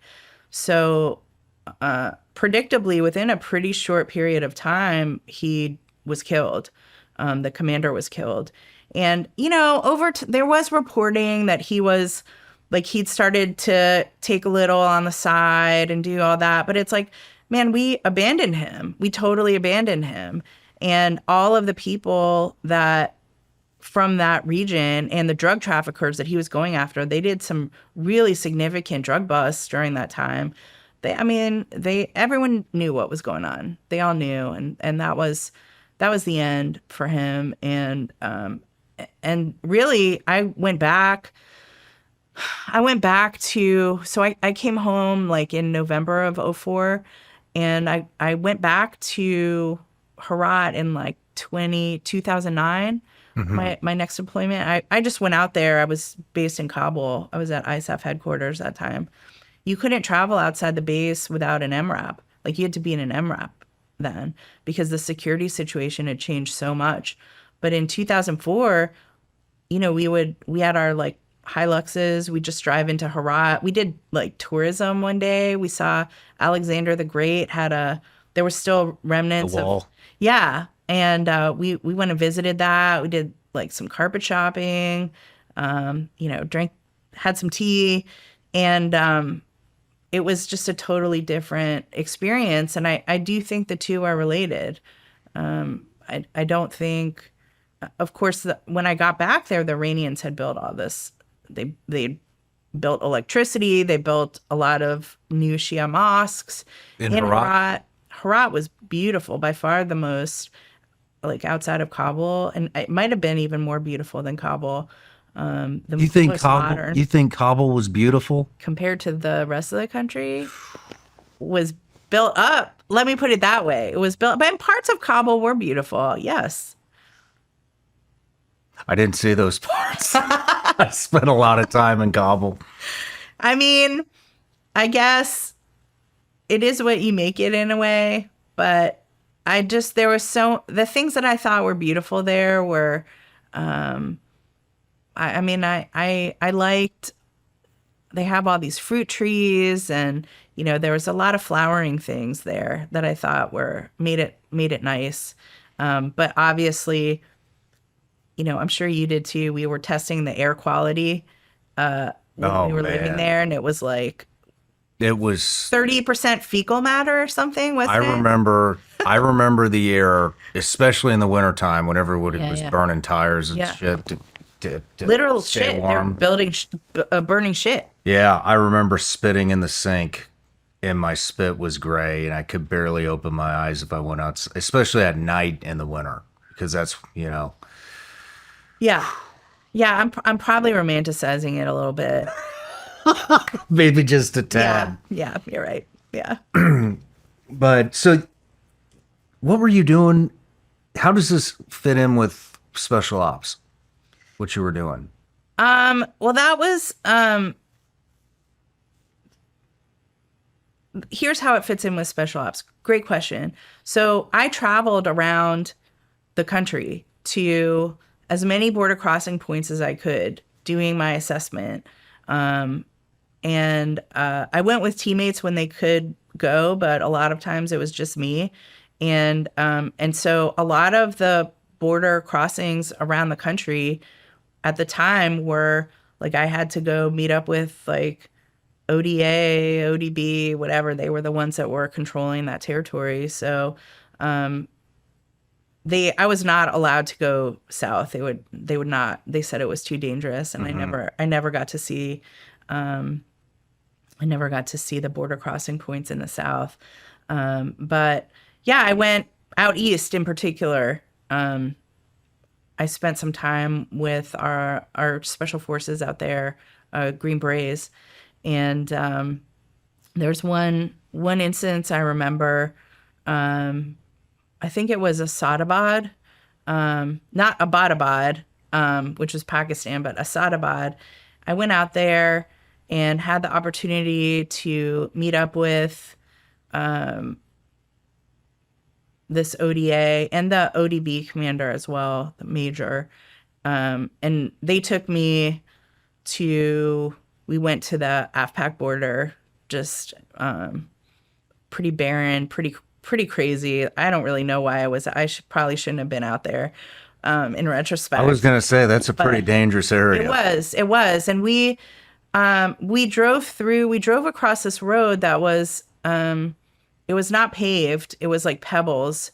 And they were telling me the story about how they lost their buddy, First Sergeant Jeremy Wright. He had been blown up by an IED there, and that like there's no way, just because of the way the road was, there was really no way to tell if there was like you couldn't tell if it had been disturbed or not.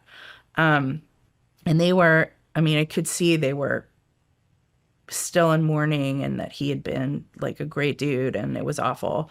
And the thing that was really bothering them, aside from just losing their friend, was that road was a USAID project. Paving that road was a project that had already been like approved and paid for by USAID, but the contractor was a Turkish company, and they hadn't shown up yet to do the work. And so these guys, like every time they wanted to go to the border, which they had to go there a lot, had to drive over this same like patch of earth.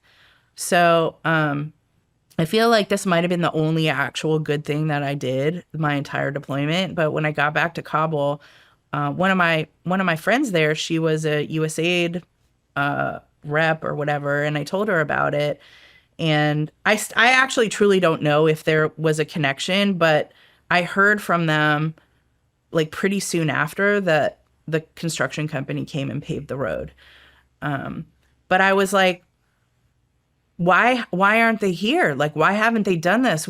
Someone got killed here already. Like, wasn't this moved up in the priority? And they're like, oh, everyone's late on everything. It's all late. Everything's late. And then I came to find out one of my trips to Herat, the USAID guy, he was the USAID rep in Herat. Someone showed me some reporting that he had accepted like gifts of 40 carpets from these fuel, where are they, like oil and gas traffickers. Basically, they'd built like a underground pipeline, which was not legal and not approved, so they could move fuel from Iran into Afghanistan. And this guy just let it happen. No kid, I had no idea that was going on. Yeah. And so that, I mean, it was small. It wasn't like a huge operation, but it was still enough. Anyway, all that, I mean, I saw that, but that was the work that I did with special operations. Was they supported me when I was, when I was going to do my assessments and collection for this border crossing project, and trying to understand, like, so if someone comes across, like, how do you assess a customs duty? Like, who is the one who assesses that?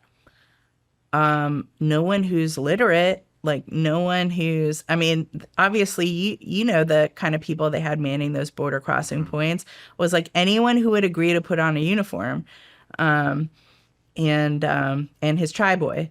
So like, yeah, I mean, that was my experience, but you know, I had met some of their colleagues in Iraq, because in Iraq we started getting calls from military units that, the money movement, like we were moving in US dollars as well as these new dinars, and they were finding pallets of US dollars that were still shrink wrapped from the Fed in insurgent raids. And the different military units would call us at the CPA and be like, what do we do with this? We found this, says it's like $500,000 USD. Like, what should we do with it? And yeah, it's like, we have no idea what we're doing. We have no idea. Wow. Where was this money supposed to go? It had a barcode on it too. They all of those things that came from the Fed, those pallets of cash, they all had barcodes on them. But anyway, yeah, so I ran into some of the people that I knew from those days. I ran into some of them in Afghanistan, and then just kind of kicking around. Like, there's not a lot of me's out in places like that. And, Firebase Torcom, I remember that place. That was on the old Silk Route, actually kind of a cool place, because like off in the distance, you could see an old English outpost. And again, I'm like, here we are again, we hope it's going to go better this time, I guess. But there was so much traffic coming. I mean, so much traffic, and learning about, we basically had no idea who was coming. There could have been like WMD for all we knew being trucked in. And the roads were completely packed all the time. So, but my focus at the time again was like, how can attacks be collected against this? It's absurd to think about today that we were actually trying to do that. Absolutely absurd. But that was the mission. Interesting. So you left Afghanistan, was this 2004, and then went back again in 2009. Yeah. What did you do in between there? So my clearance did finally come through. So then I did go to Solic, ASD Solic, and that was when I started working on counter-threat finance. So the Tom O'Connell,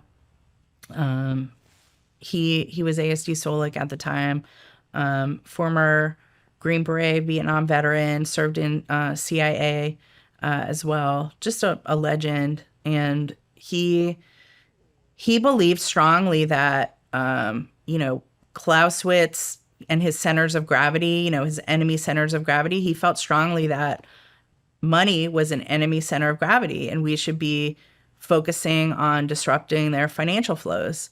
And that was like, I'd always wanted to do that, right? That was my original, this is what I'm going to figure out how to do. So very cool opportunity. And when I finally got cleared to know everything, I learned that it was a big interagency effort that had already gotten started. And there was an Iraq threat finance cell that was underway. That was like a Treasury Department thing. But there were a lot of Rice Bowl issues, because the commander on the ground was like, no, I'm not going to have the Treasury Department leading an effort in my battlefield. Like, I'm in charge. It's like, cool, you don't actually know anything about how to do this, but like, awesome. Good job. So there was just a lot of drama over those kind of things, but it was really amazing effort. Both you had not just like Treasury and DoD, but you had like intel people, you had law enforcement people. There was, when things really got going, they had like FBI and IRS criminal investigators like going inside the booth, like interrogation booth, when military units would roll up, like financial people.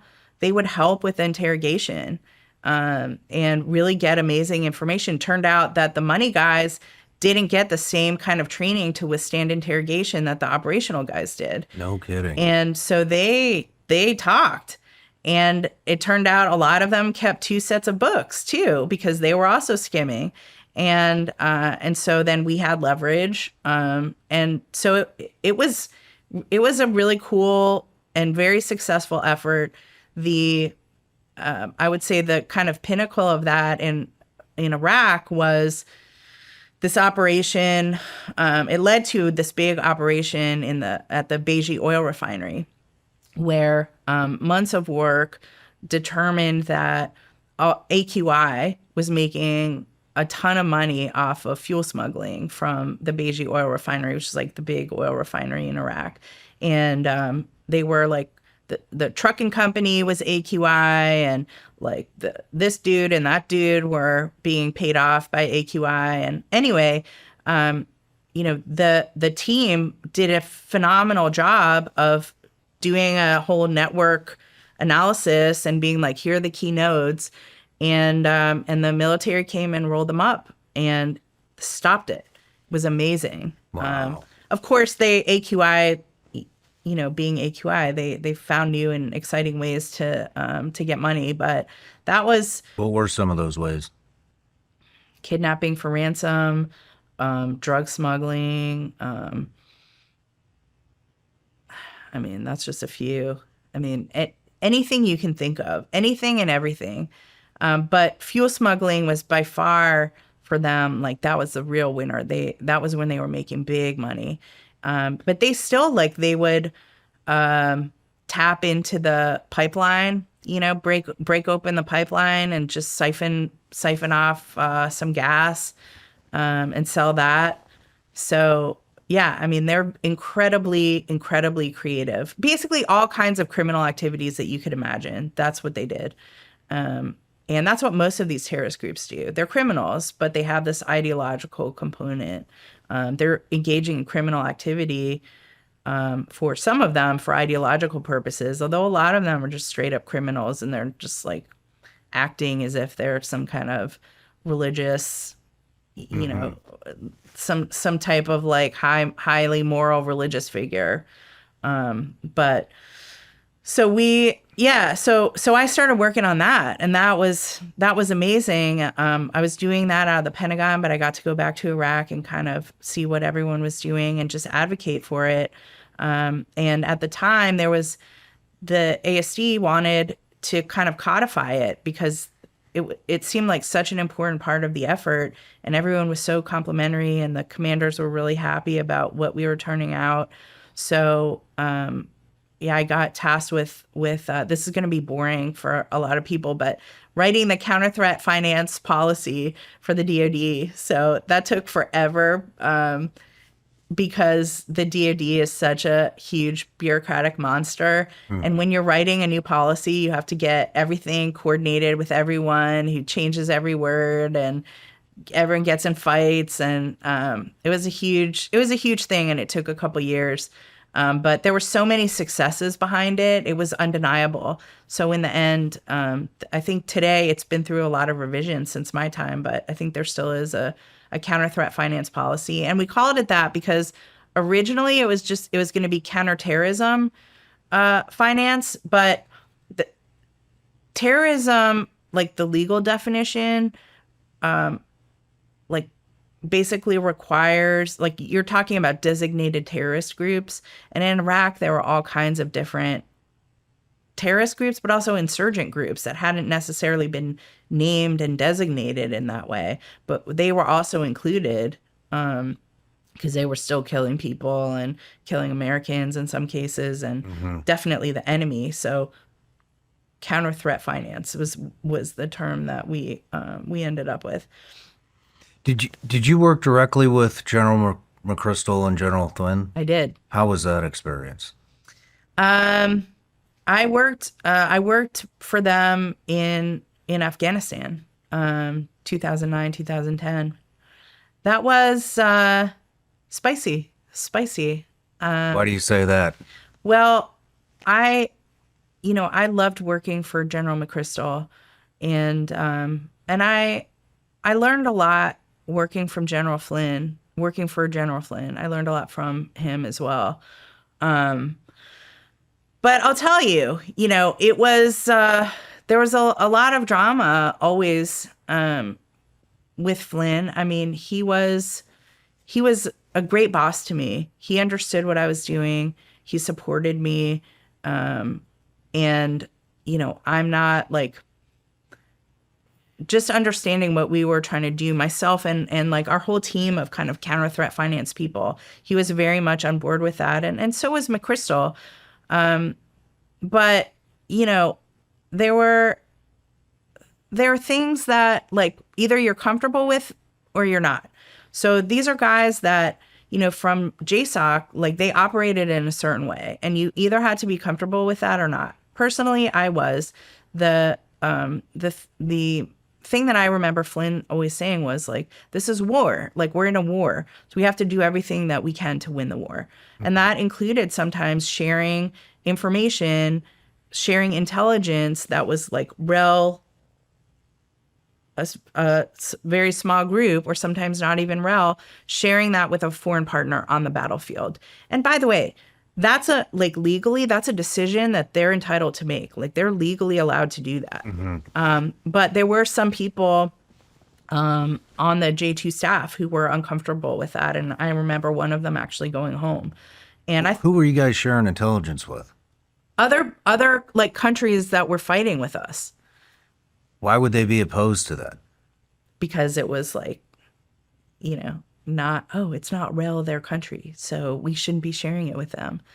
Like, well, they're going downrange with us tomorrow, so they should probably know that this thing is happening. Yeah. Was it major pushback about? I mean, I guess so. They sent somebody home. No, someone like voluntarily asked to leave. He has to leave. But so it was kind of like, this is how we're prosecuting this war. Either you're on board or you're not. It was very clear from the beginning that like this was what I believed. And again, I was wrong because we were still there 10 years later. But I felt at the time like this is either going to change the tide and work, or like we're done here. And I felt that was kind of the sense that I got from the command, was like, we got to turn the ship around right away. But then things started happening, like that email, and I regret I don't remember his name now, but there was an email like halfway through that year from a soldier to General McChrystal. So McChrystal and Flynn and the J3, the CJ3, they would do like battlefield circulation all the time. So they would travel to different parts of the country to kind of talk to people and see what was going on. And this was after the whole counterinsurgency strategy was implemented, which meant a change to the ROE, excuse me. And that change to the ROE was like, meant that our people were taking more risk and in some cases getting killed because they couldn't respond to something unless, all of these conditions were met. Mm-hmm. And I know a lot of people were I had nothing to do with that. A lot of people were very concerned about that, very angry, and felt it was the wrong thing to do. I don't know enough about combat to be, I wouldn't presume to have an opinion, but I'm sympathetic to that point of view just because of what I saw. So I remember there was an email that came through to like everyone in the McChrystal's team who saw his email saw this note, and it made its way around. I think it got leaked in the media somewhere, where there was a soldier who was like, your ROE is a piece of shit, basically, and like here's like the 50 reasons why. Like, this is terrible. We can't win like this. Do you remember what the ROE was? I think I was in country when this came out, but I would have to look at it specifically, but I mean, I remember if I remember correctly, this is when there was going to be a major push in Marja. Am I correct? Do you remember that? I do remember that. Lashkar Gah Yes. Helmand province was really hot at the time. And I remember, and it was right after the coast bombing at the CIA base. Yeah. And the ROE suddenly changed to basically you can kill an enemy combatant to if you're shot at and the enemy drops his weapon, then you're not allowed to fire. And that came out right before the Marines were going to do that big offensive push Yeah. into Marja. I believe it was Marja. Yeah. And and they said that would be the second biggest offensive that the military had done since Fallujah. It's huge. I mean, detrimental. And not only that, I mean, demoralizing your troops. Was demoralizing. Demoralizing them. Like, we don't have your back. We don't care what happens. If they drop that weapon, you can't shoot. So to have that going on, playing in your head, Yeah. if I take this shot, am I going to prison for the rest of my life? On top of all the other decisions that you have to make in combat. I mean, And I that was so pissed off about that. And I wasn't even in the military anymore. I was contracting for CIA, so it didn't really affect me. But man, I fell for those guys when that shit came out. I mean, I didn't truly understand until I read that email what it meant. And I also felt for them, and I didn't understand why that feedback was received loud and clear. It was discussed, and it didn't change anything. Didn't change anything. They were going to proceed. But that didn't come from McChrystal and Flynn, correct? That ROE? I think it came from McChrystal. I thought that came straight down from Obama. It might have come from Obama. He absolutely micromanaged every aspect of that war. He did. He absolutely did. Yes. Through the NSC, which grew to like an astronomical size because they were micromanaging everything. I mean, I was working in counterterrorism in the Pentagon before I went back to Afghanistan, and so I started to understand, because I was like, part of my job was just like briefing all of my seniors every week about new things, and this was like at the height of we were designating terrorists and we were targeting terrorists based on financial intelligence, and so there was, these weekly briefings to the joint staff and our political bosses. I was in the room for all those things, and I heard, and so I learned a lot about how the chain of command is supposed to work.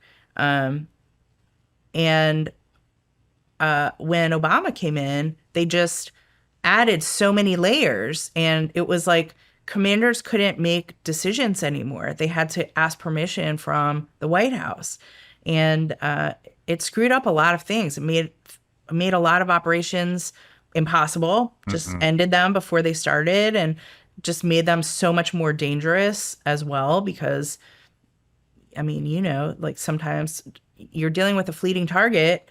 You got to take the opportunity when you have it. And there was just no appreciation for that. But I will say something that happened that might be interesting. So while I was there during that tour, General McChrystal was at a certain point very interested. There'd been a lot of rumors about someone named Ahmed Wali Karzai, who was the brother of President Karzai. And there was a lot of rumors, pretty factually based, that he was a narcotics trafficker. and was involved in a lot of really bad things, and also tied to the Taliban. And so McChrystal set us on a deep dive, like the entire, like all of his kind of intel team. You guys go out into, go out into the wild and see who has what on AWK, and come back. I forget how much time we were given, like a month or something, and like let's everyone get together and let's figure out, like, is this guy, is he really bad? What are we going to do about it? Let's do this deep dive. So there was nothing, like no smoking gun tying AWK to anything. But also, I will say there was so much circumstantial evidence that it was obvious that he was all of those things. But because the ceiling, like, you had to meet an impossible level of certainty that we weren't able to meet. We weren't able, like, no, he never got up on a call and said, I'm going to traffic some drugs today. Hello, my Taliban friends. Like that. Yeah. I mean, that never happened. And he did, I mean, all of his activities were through lieutenants and sub-commanders and stuff. So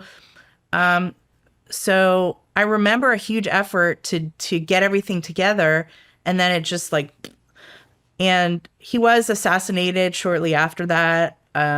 So the problem went away anyway, but that was at the time really disappointing, because I'm like, it's obvious this is a super bad dude and it's a problem for the United States. And he might have also been working with us in some way. I don't know. But the other... Who assassinated him? One of his rivals, I guess.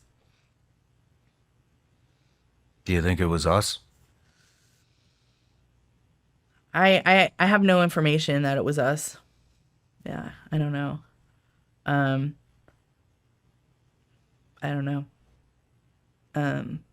But I think that, well,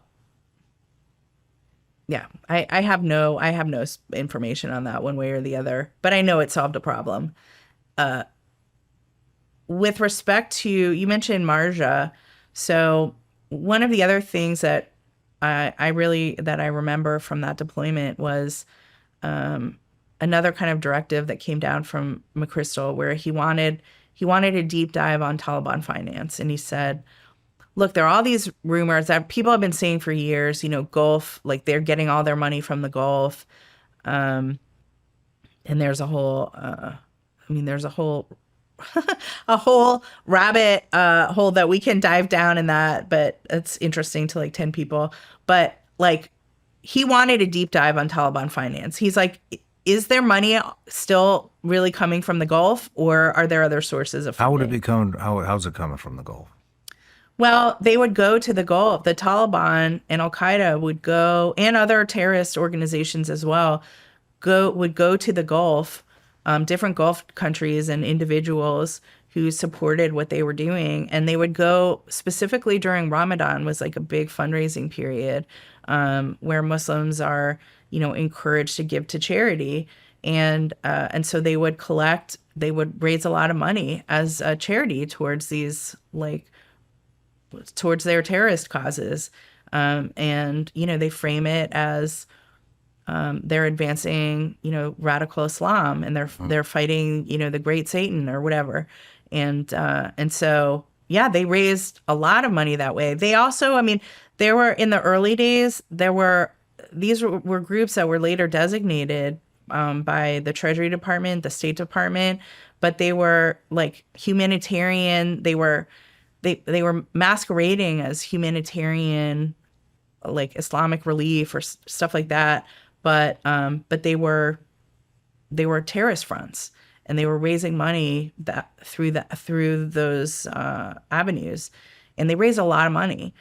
And it also became a political hot potato because, the U.S. government's designating Islamic relief, like, oh, are you Islamophobic? Like, no, I'm terroristophobic. But that's there was not a lot. There was enough political will for a period of time to do that, and then it went away. But fast forward, so, as JSOC commander, obviously McChrystal was focused elsewhere, but I'm sure like he had enough information to know that when he was JSOC commander, a lot of these funds were coming in that way. So he wanted to know, like, here I am, commander at ISAF. How is the Taliban today making its money? And so we got, and there were some colleagues of mine from the Treasury Department. And by that point, there was an Afghanistan threat finance cell. And so there were all these interagency folks that were there doing amazing things and put together a really compelling assessment that the Taliban is actually getting its money from us. They're making its money. They are making their money from us. If you consider our logistics supply chain into Afghanistan, they were extorting money on every single link in that supply chain. So we were paying the Taliban. Are you serious? Yeah. Can you be a little more descriptive how that was happening? So you have supply trucks coming in for Supreme, for the our food, our fuel, our sustainment, anything for sustainment. It all went through Pakistan because it couldn't go. I mean, if you look at a map, there are only a few ways that stuff can enter into Afghanistan. So it all came in through Pakistan. And the Taliban are in Pakistan. And they were not just there, but also in Afghanistan. They had locked down these trucking companies, and also in not just the trucking companies, but also the individual drivers. And sometimes the subcontractors to big American primes that were not necessarily American, they were also being extorted. Wow. All this came to light in 2010. And you uncovered that? I not me personally, I was part of a team. But yes, we did uncover that. Yes. What happened after that? Well, not relatedly, McChrystal got fired. So he did. Oh, his other question, by the way, that I failed to mention was, is the Taliban making its money off of the narcotics trade? Is that a key part of their finance? And we did find that it was a lot less than everyone thought. That this extortion racket was really, that was the key method of how the Taliban was raising its money. And but it did give him this whole analysis and link chart that the team did really gave him a lot of insight into where the key narcotics trafficking nodes were. And so those were included in this Marja operation. It was part of it. So to disrupt Taliban financing, that was part of the end goal of that operation. How did they act when you got the information to them? I mean, I was in the room when he was briefed on it, and he was shocked. Did they take action? Yeah. He, so in addition to this, kinetic targeting, there was also, he put his logistics chief, the CJ4, he put him in charge of doing this whole, deep dive into the subcontractors and how do we do a better job of vetting and all that. And I'm sure I helped him with it for a bit, but then McChrystal got fired and I went home. And I know when Petraeus came on board, he brought General McMaster, who stood up a very public anti-corruption task force. That was because of what we had found. But I will say that when, and I'm grateful to him, when McChrystal got fired, General Flynn kind of took me aside and he was like, you should go home now. And he was like, nothing good's going to happen now. You should just get out of here. Just go home. And I heard later that, it wasn't pleasant for all the McChrystal, those who remained. I think Petraeus had not good view of that team, and made sure everyone knew it. So Man. I was kind of grateful that I got rescued from that. But I was so like, I just felt when McChrystal got fired, I was like, well, it's over. It's over. I mean, I knew Petraeus from Iraq days, and I was like, what are we going to do in this country anymore? Like, it's to me, the only hope was McChrystal, because he also was dealing with Pakistan, and there was no hope in really changing anything in Afghanistan without addressing the real problem, which it seemed to me was Pakistan. So, and the ISI specifically. Mm-hmm. So anyway, I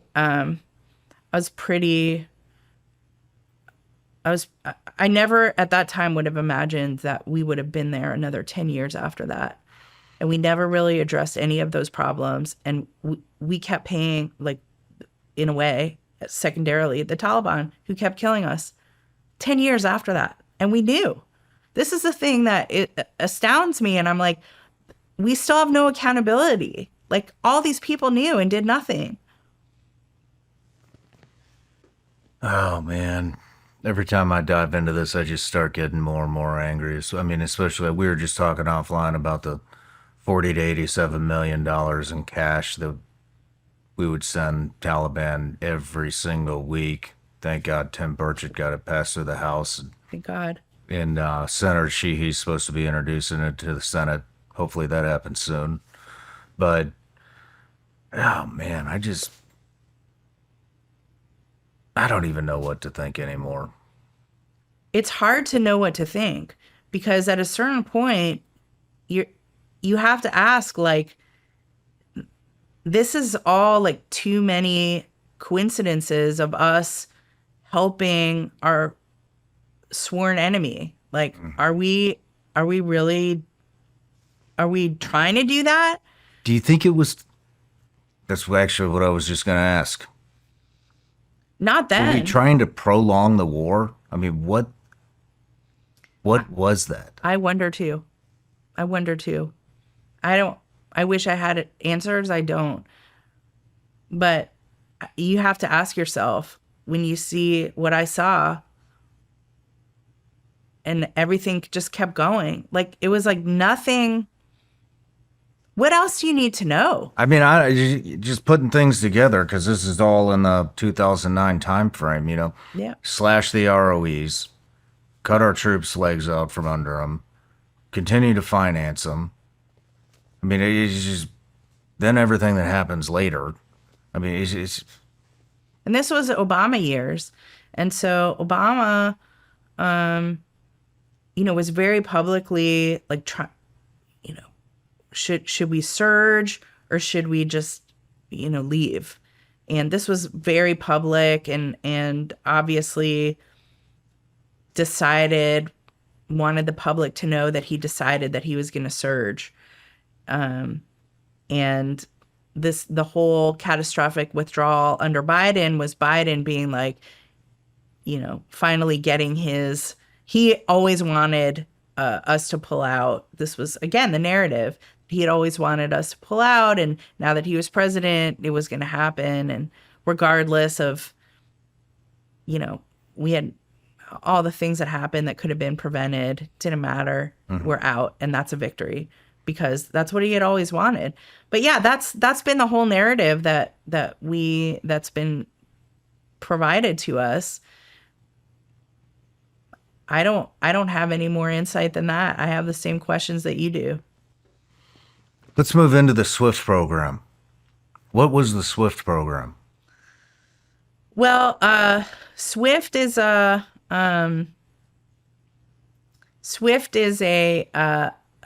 it's a way to move money, to move funds, and banks use it today all the time. You're basically making electronically transferring funds from one bank to another, and it's it's an international system that's used by many countries. This was a very highly classified program for many years that was part of the Patriot Act, but part of the classified part of the Patriot Act. And it got blown in the New York Times years ago. It was very successful because you could track, if you knew who had which bank account number in which bank, you could see who was doing who was sending what they were sending, where they were sending it. But it was specifically only for counterterrorism, could not be used for anything else. And once the program got blown, a lot of our international partners, especially in Europe, they have very different privacy laws in Europe than we do in the United States. And they were very upset. And, but, over the years, it's been a very successful program. Like when I was at Treasury managing this program, we were able to, I don't know if you remember this horrible child killer in Norway, this guy, Anders Breivik, who just went to an island of a kid's summer camp. Oh, I do remember. And just murdered all these kids. I do remember that. And there was a big question about is this a lone wolf guy? What's his motivation? And we were able to look at his bank accounts and tell the Norwegians for sure, this man was saved money for 10 years to be able to fund this operation. Wow. There was no one else involved. It was just him. But so that program is again, purely for counterterrorism purposes, very misunderstood. But how was it misunderstood? Well, a lot of because it was secret and then it got blown, and it's not like our government is going to come out and explain everything that it was doing. I think people assign kind of their own, they make up stories, and obviously a lot of people are like to think of the United States as kind of this big bad entity, and sometimes I feel the same, but no. Sometimes I feel the same. Sometimes I wonder. No, but the reality is, in Europe in particular, if you're European and you've never been here, you don't really understand America, you just read the news, you could think that someone accused us, for example, from a European government of trying to track who is gay in Europe.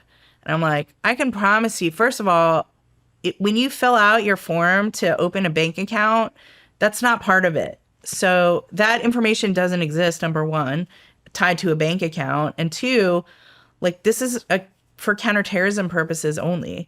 And the company, the company, has very strict controls over that. And they actually oversee a lot of that as well to make sure that every request meets a threshold. How does it work?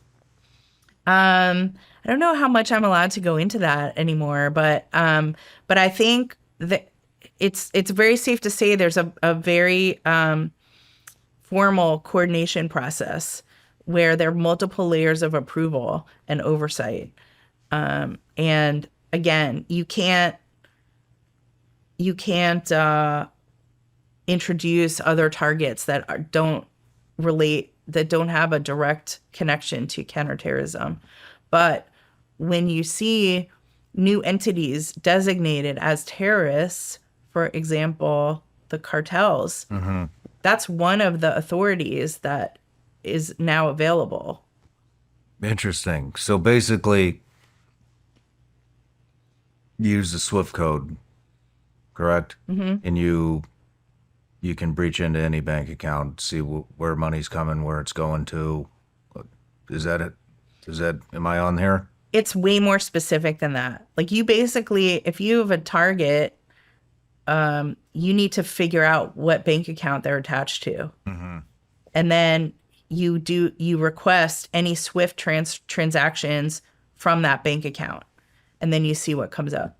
Okay. So you can't just say I want to look at all transactions from Iraq to Iran or vice versa. No, you have to, and you have to write a whole, and again, my information is very, very old now. This is many, many years ago that I was doing this, but you had to write a whole justification for like why. And you had to include, reporting as part of your justification. This is who this person is. This is what their bank account is. Here's why I know this. This is why they're a terrorist. Here's the justification for that. I'm trying to find out this. This is why I'm trying to find this out. Do you have anything? Gotcha. It's very, very controlled. While we're on the subject of Afghanistan, I've got a Patreon. It's a subscription account, and we've turned it into quite the community here. And one of the things I do is I offer them the opportunity to ask each and every guest a question. And so this is from Jim Harmon. Why does it appear that our government intel agencies appear to ignore obvious threats to national security? For instance, the fact that Hamza bin Laden is alive is disputed by officials. So we wanted to go into this, and we were talking off camera about my friend Sarah Adams, who says that Hamza bin Laden is still alive, that he is the leader. He's basically over all of these terrorist organizations which have united. Then she went on to say that the I believe it was the UK government also reported through their intel agencies that he was alive. Now I know you have a different opinion on this. Yes, Hamza bin Laden actual is not alive. He is dead. However, I do not dispute the fact that someone calling himself Hamza bin Laden, perhaps even a bin Laden cousin, is doing all of that. But Hamza actual is not alive. How do you know that? He is dead. Because I have asked multiple people who would know that I trust, and they have told me unequivocally he is dead. Did they tell you where he was killed? Yes, and I don't remember right now. I know that's a cop-out, but it's real. When was he killed? Man, 2019, is that right? Why do you think the UK government is saying that he's alive? I mean, there's clearly someone calling himself Hamza bin Laden that is like organizing a lot of bad stuff.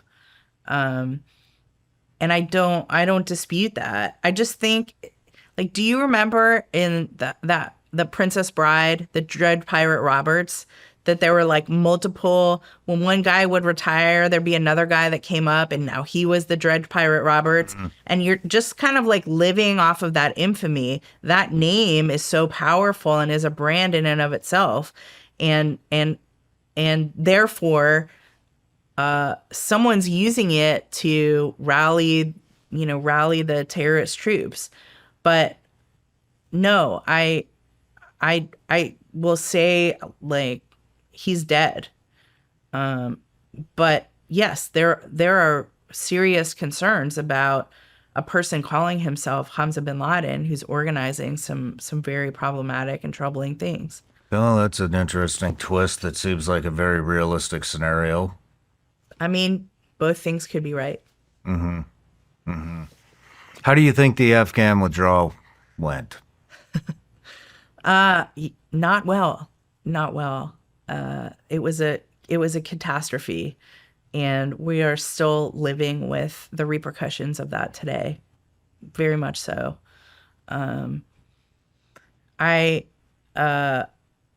I got pulled into one of these kind of civilian groups, like veterans and former DoD civilians, and I found out later also active duty folks in special operations who were coordinating with us when they were not supposed to be, but God bless them.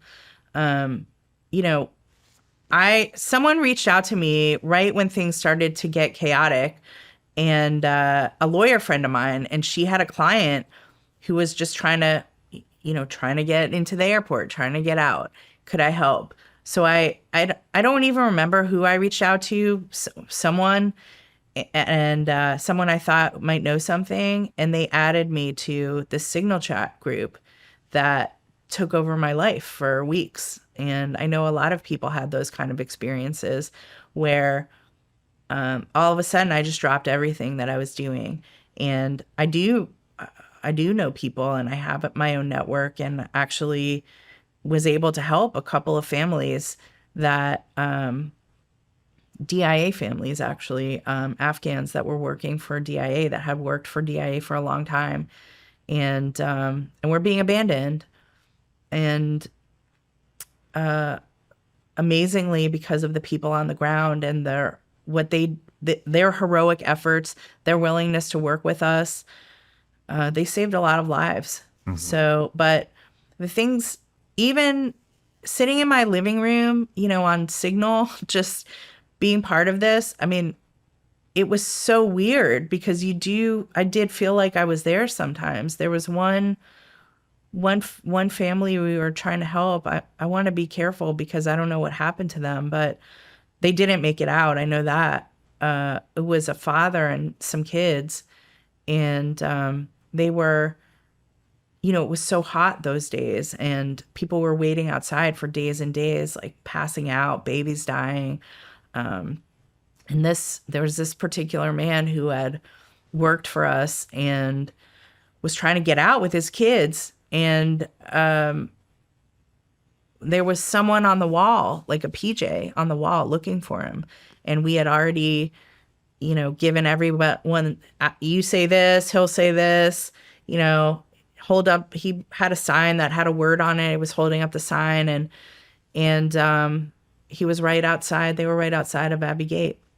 And I have a picture of the man and his two beautiful children right before the explosion happened, and we found out later one of the boys was killed. Oh man! And that wrecked me. Like for a while. Just looking at that little boy's face, and like it was so close. They were so close, and we couldn't get anyone to open the gates. There were all these. We're like, oh, send them to the black gate. Oh, send them to this gate. And they would get there, and there was no gate open. There was no one there to open the gate. It was so much chaos. And then the civilians, there were Americans trying to get out. They were also being given this bad information. People were supposed to help them, and they weren't. So they were getting information from, people in my group. And they were getting beaten by the Taliban badly. They were getting their U.S. blue passports taken from them. And, I thought your interview of Sergeant Tyler Vargas Andrews was so powerful. And I want to thank you for that, and to thank him, because there are so many of us who were like at home that day, just trying to help. And that feeling when that explosion went off, when that guy clacked himself off, and 13 service members, like, it breaks my heart to this day. I had the opportunity to meet some of the family members, and I can't imagine, I have, again, my two brothers served in the Marine Corps, and there, but for the grace of God, like, I just, it was so pointless. It was so unnecessary. And that was how we left. And that's how the world saw us leave after 20 years of blood and treasure. And so it also was such an encouragement to, like, global jihadis globally. Like, we lost the GWAT, and they know it, and we just haven't admitted it to ourselves. That's the accountability that we still need. We need to be able to say that we lost, and we need to understand why. But it's just like, there's still, I think, in the early, like the year or two after the withdrawal, there were still some people who were, a lot of us know a lot of Afghans who, like, really competent, really competent fighters who served in the Afghan military, like either the SOF units or like the Zira units. I mean, they're just incredibly competent. And some of them really wanted to organize and go back. I mean, I don't really see that happening anymore. And especially when our own relationship with the Taliban is sort of unclear. But I just want to point out that we gave up Bagram. Like, we could have pulled out and kept Bagram, but Bagram we need for China. And China knows it. And for China to people talk about China and Afghanistan like they get control over all these rare earth minerals and stuff. That's not the biggest problem. The biggest problem is the geography. And how are we look at a map? Like, how are we going to do this when we don't have Bagram? Bagram would have been the place. And it just again makes no sense. It makes no sense.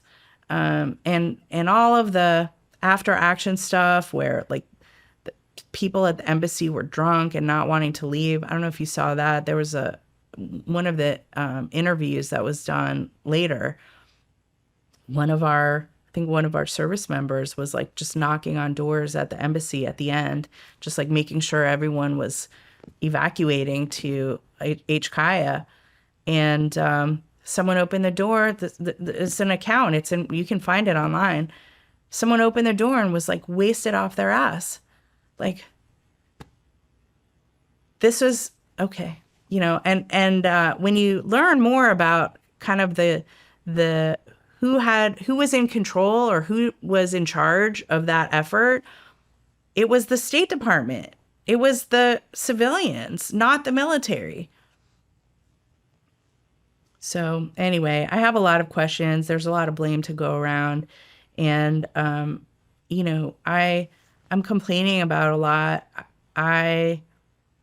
Someone said to me a while ago, a response to one of these like op-eds that I wrote was like, well, what about you? What about your own involvement in this stuff? I think we can all stand to look at what we were part of and what we were, what our activities were. And I think accountability should be spread far and wide. And I'm not afraid of it, but at the same time, like I wasn't part of that. What I do know is at the end of the first Trump administration, we were in a very different place, and Trump did not order withdrawal. Trump was comfortable with a small force there. That was really doing like advise and assist. And we were doing intel support for the Afghan special operations units who were extremely capable and were conducting operations very successfully. So if we had just, part of me feels if we had just continued that, I mean, if you look at when was the last casualty prior to Abbey Gate, it was like a couple years. Because we weren't doing what we were doing before. We were transitioning. So, yeah, the whole thing is just like, mental health crisis, really. I mean, there's just so many. It just seemed like no thought at all went into that. I mean, we have all these jihadist groups that want to kill us. We have zero intelligence on the ground over there anymore. We gave up a strategic air base, which not only for China, but also Iran, Yep. because they did use or still do, use terrorist organizations as proxies. The rare minerals. I mean, the fact that we abandoned another ally, or I guess I can't say it ally, but abandoned another, just like Vietnam. Yeah. We trained them up. We were turning it over. They fought alongside us for what, 21 years? Yeah. 21 years. And then we're just mic drop. We're out. Done. That's it. I mean, And what? to add insult to injury, we trucked all these random Afghans here, some of whom turned out to be like watch listed, and people who actually like earned the right to be here, who worked with us, worked for us, were abandoned. And we still have a lot of people here that we don't even know who they are. How do you think that should have gone? They knew. This is where I start to get, they knew months in advance that they were going to leave. They knew they are government. They knew that we were going to leave through HKIA and not through Bagram. So in that moment, like they knew we weren't going to bring anyone out except for us. They never had any intention of like saving our partners. Even though they said they did. I mean, those factors, like, look at the HKIA is in the middle of the city, and in order to have airlifts for the number of people who needed to be brought out, and then also the immigration kind of requirements, like all of the paperwork and stuff and vetting and all that, should have begun months and months and months before. The fact that they didn't do that meant that they were never going to save anybody. And no one ever, there were lies during the entire 6 months from when they announced the withdrawal to when it happened. Just lie after lie. And yeah, that's just, you can point it out and it doesn't matter. It doesn't change a thing. It's enraging. Yes. Back to the SWIFT thing. Were you able, was that instrumental in changing how we target these guys? And in some cases, by the time I was working on it, it had already been blown. So I think the enemy had, they'd already changed their TTPs a lot. But, for example, bank accounts are one way to move money, but they have this whole underground system. It's not underground, but it's not part of our Western culture, called Hawala, where it's a value transfer system. It's like the easiest way to explain it. And you can go to a Hawala is not a bank, and not even necessarily it's not a licensed financial institution in many countries. But if you can go to like a corner store somewhere, and the guy's a Hawaladar, and you can say, well, I want to send, $5,000 to my boy in Islamabad. So that guy will call up like some Hawala in Islamabad, and they basically arrange between the two of them, because I pay the guy here $5,000. They arrange between the two of them how the money is going to be transferred. But again, it's not necessarily money. It can be carpets, it can be gemstones, it can be other items of value. And then my buddy in Islamabad will go to the place in Islamabad and get $5,000. So you can't track that through like the formal financial system. So it's like a Western Union of commodities. Yes. Exactly. So that's been a challenge for the intelligence community for many years, and law enforcement, to try to understand the Hawala network, global Hawala network, how it works.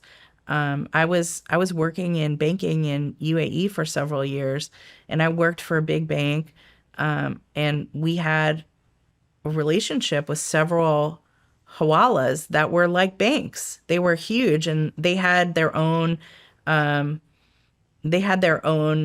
compliance people that were working on doing stuff that bankers all know, KYC, know your customer, kind of trying to understand like, oh, this is your name, it does not come up on any watch list. This is your address doesn't come up on any like known bad person on the OFAC list. There's a whole process that's very involved, but the bottom line is some of these Hawalas are very big, and they're used like they're across the Middle East and the Islamic world. So they're used they're in places where banks don't really operate because for a variety of reasons. And from an enforcement perspective, it's a challenge to figure out like, well, these guys are clearly running like bad money through their Hawala, but that's also the only way that this entire region, of this country can get access to money. So, Interesting. I did not know that. yeah. Interesting. Well, Simone, let's take a quick break. Great. Then when we come back, we'll get into DIA. Great. Want more from the Shawn Ryan Show? Join our Patreon today for more clips and exclusive content. You'll get an exclusive look behind the scenes where you can watch the guests interact with the team and explore the studio before every episode. Plus, unlock bonus content like our extra intel segments where we ask our guests additional questions. Our new SRS on-site specials and access to an entire tactical training library you will not find anywhere else. And the best part? Patreon members can ask our guests questions directly. Your insights can help shape the show. Join us on Patreon now, support the mission, and become part of the Shawn Ryan Show's story. When your metabolism is working properly, you can feel the benefits in literally every aspect of your life. Lumen is here to help. Lumen is one of the world's first handheld metabolic coaches that can help measure your metabolism through your breath. Just breathe into your Lumen and get a world of insight. Because your metabolism is at the center of everything your body does, and optimal metabolic wellness translates to benefits like improved energy levels, better fitness results, and more. I check mine every morning, and on the app, it lets me know if it detects if I'm burning fat or carbs and gives me tailored guidance to help improve my nutrition, workouts, sleep, and even stress management. It's amazing and gives me the insights I need to take control of my health. The warmer months are coming. Spring back into your health and fitness. Go to lumen.me/SRS to get 10% off your Lumen. That's lumen.me/SRS for 10% off your purchase. Thank you, Lumen, for sponsoring this episode. These statements and products have not been evaluated by the Food and Drug Administration. These products are not intended to diagnose, treat, cure, or prevent any disease or condition. All right, Simone, we're back from the break. We're going to move into your career over at Defense Intelligence Agency, DIA. So how did you fall into that? Well, I moved over there.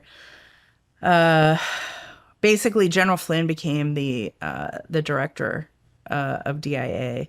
And I went over there with him. I had been at Treasury, obviously before that, on the intel side, the Office of Intelligence and Analysis. And General Flynn was standing up. A lot of commanders have their kind of directors advisory group or whatever they call it. And so he was standing his up, and I had the opportunity to go and be part of that. So so I that's how I got over to DIA. Right on. What kind of stuff were you doing? Well, his big push was when he got over there was the reorganization of DIA, but I think it's not a surprise to anyone who knew him to say that he was like on a kind of revenge tour after his experience in Afghanistan. He wrote Fixing Intel, talking about how the intelligence assessments that were being produced or the information that was being collected even and shared was not helpful to people on the battlefield, that it was they weren't collecting things that we needed to fight the war and to win the war. And he wrote this very controversial. I mean, everyone agreed with it, but the way that it was released, I think Gates, Secretary Gates, he was the SecDef at the time, and others were critical of how it was released, i.e., it was released publicly through a think tank, but that was how General Flynn operated. So he didn't really care. I think he wanted to just get it to the widest audience possible because he wanted to make sure that people understood how broken it was. There was really like he could only jump up and down for so long yelling about the same problem. So, people have a variety of opinions on that. And I don't know if it was the right thing to do or not, but it certainly got a lot of attention.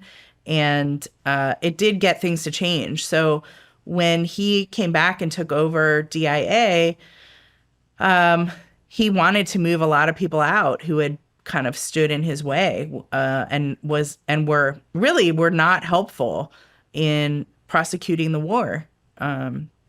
So there were these announcements that would come out pretty regularly about like senior DIA employees who were like moving to different jobs in other agencies, kind of thing, like, oh, they're going to be the liaison at DHS and things like that. And it was, he was moving people out that he did not view as kind of teammates, people who were going to be helpful in what he wanted to do with DIA. So there was a lot of kind of like rearranging personnel stuff. But the really big effort during that time was reorganizing the agency and putting the collectors and the analysts together in one. So like the collection operations for, let's say, Russia and the analysts for Russia were not like, they didn't even know each other. They were in different parts of bowling. They were different parts of the world sometimes, and they weren't working together in a coordinated way. So he reorganized DIA to have like Russia House, to have like China House. And so the Americas was another one where you have, again, the people working together so that they can coordinate effectively. So collectors are actually, going after intelligence that the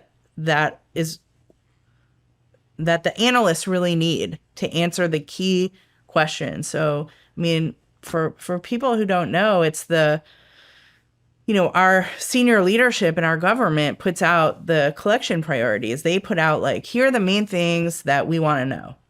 And then the intelligence community kind of does an assessment of like, well, what can we answer and where are the gaps?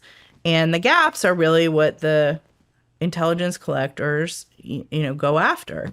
And they need to be working closely with the analysts who are going to really fill those gaps with that information and that intelligence. So it was pretty revolutionary at the time. No one had ever thought about it like that before. CIA reorganized itself in a similar manner not long after that. So I think it was clearly a great idea. And so, but to be part of that, DIA is kind of notoriously bureaucratic, and a lot of people have a lot of bad things to say about DIA. But I worked with a lot of people who spent a long time deployed and who are patriots and, put everything out there, like left it all on the field, did their best. So I was there for not for that long, like 2 years. But I learned a lot during my time there. I worked with some great analysts. I finished out my time. So I did that, was working on the reorg for a while under General Flynn. And then I moved to running a small unit of analysts, really. We were focused on something that no one at the time cared about at all, transnational organized crime in the Americas, cartels. And no one paid attention to us. No one cared. Had a great group of analysts who knew a lot about the subject matter. And Nobody paid any attention to that or cared? No, no, not at that How? time. No, not at that time. I mean, it was like checking the box, but we were all focused. Everyone was focused on the Middle East. And I was there. This is really what led me to quit government completely was Syria, the Obama's Syria red line.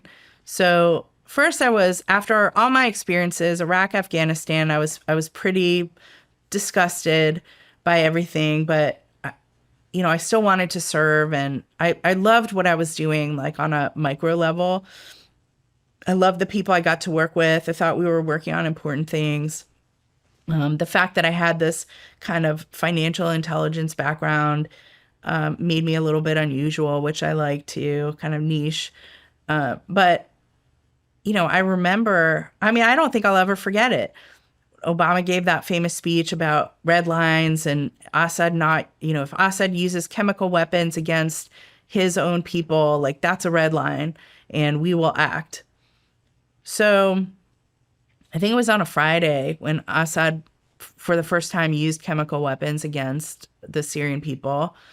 He did it many, many times after, but the first was, I think, on a Friday because we all showed up to work on Saturday.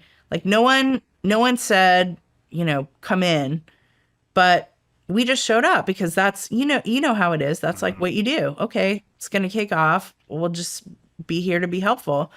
And we sat there for hours, and finally one of the bosses came out of his office and was like, y'all should just go home. Nothing's going to happen. And I really had a crisis at that time, and just realized I was like nearing 40, and I just thought, what am I doing with my life? I've been so focused. It wasn't just a job for me. It was like a life. It was my life. Mm-hmm. And I just felt like, what am I doing? I don't know what am I doing this for? This is crazy. And I knew I had to leave. I knew, I started paying attention to, I don't know if they still do this, but at the time, DIA would have these like email announcements when someone dies, and they tell you like so-and-so passed away. People were, I don't know if this is true, but it seemed like people were dying at their desks. And I was like, no way. No way. What do you mean people were dying at their desks? Like, you know how it is in the bureaucracy where people just like, they're going to hang on till retirement no matter what. Like, got to get those last years in before you hit retirement. Like, That's such a thing. So you get all your benefits.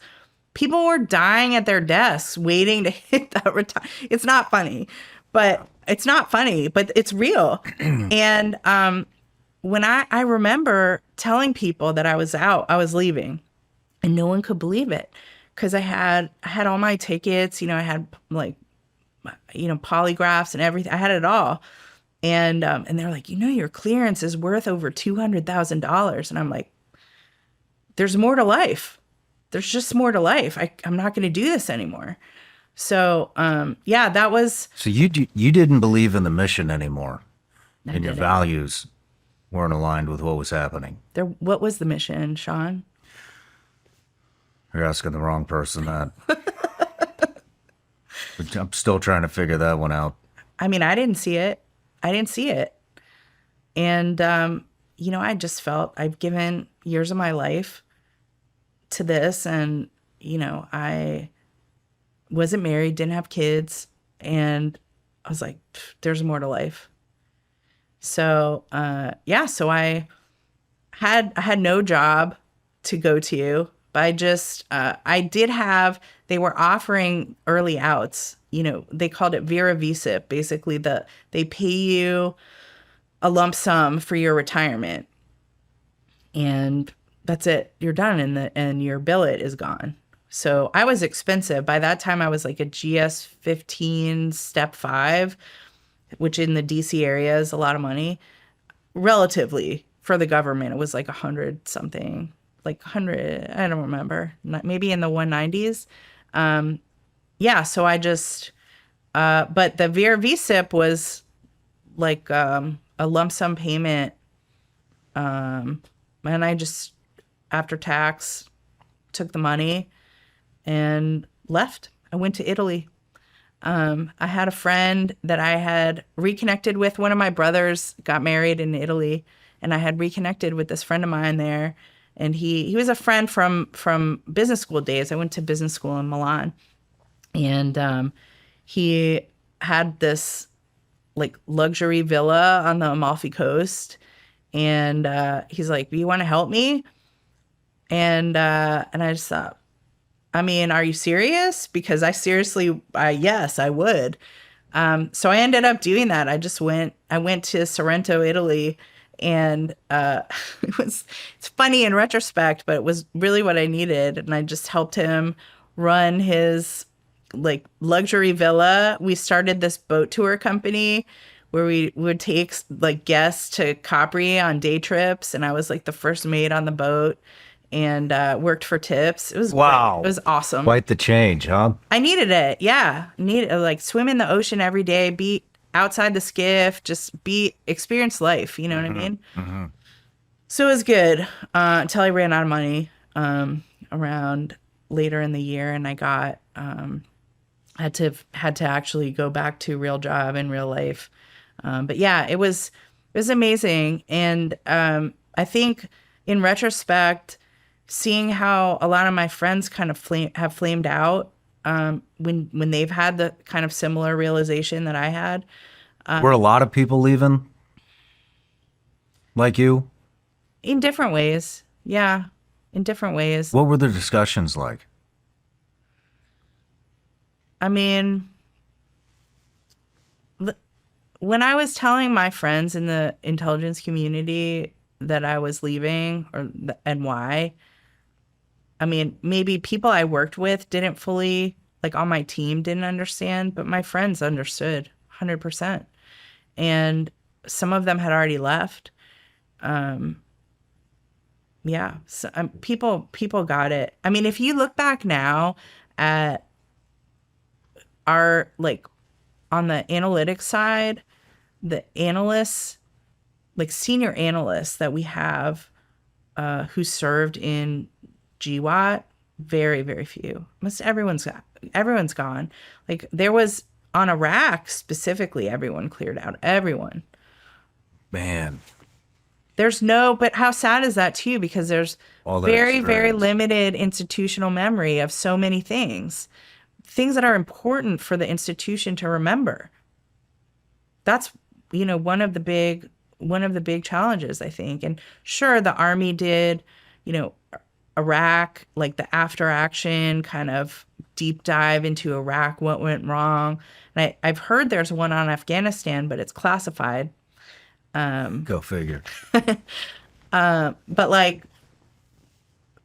it's still, that's great for the Army, but it's so specific to the military, and there's a lot more to it than that. I mean, there've been so many people have written books and they've covered different sides of this, but yeah, no, the basic fact is the people who are like mentally healthy enough, and I feel like I was borderline at that point. I was not mentally healthy at that point. I knew it enough to not even try to find another job, just to like clear my head, and try to just get myself back a little bit. And then also the reality was I was doing really well. I would have advanced to an SIS, but I had to do another deployment, probably to Djibouti, and I just had zero. I was like, I'm going to burn my sleeping bag. I am not doing that again. It was done. I'm gonna burn my sleeping bag. That thing smelled so bad, but it was just time, it was just enough. It was enough. You and I both know people who that's all they can do now with their lives. They can only exist in places and situations like that, and they can't live in the normal world. And I kind of recognized that I was like slapping up against that, and I didn't want to become that. So, and talking to other people that I had served with, everyone kind of understood that because the adrenaline is real, and the feeling that you're working on something important and you're, you know, the mission and all that. And so it had to get really bad for me to understand that I had to just pull the ripcord and save myself, and that's what I did. Where did you go from Italy? I went to the UAE, and I got a job working for a big bank that had gotten itself in trouble, violating Iran sanctions, and it was.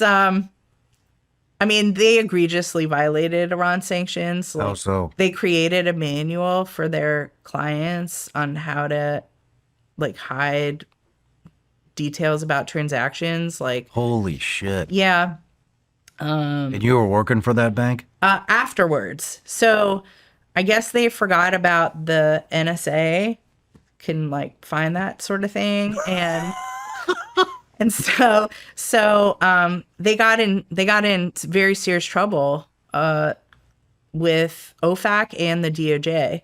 So they had to pay over $1 billion in fines. They almost lost their US dollar access, and they had to create a whole new compliance program focused on our laws, the Bank Secrecy Act. And so how to, like, the controls around US dollars, US dollar transactions.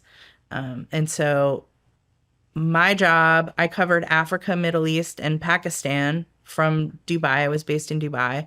And so I was like all over the region for years doing my job, which was basically conducting investigations, training thousands and thousands of bank employees, and then interacting a lot with our regulators as well.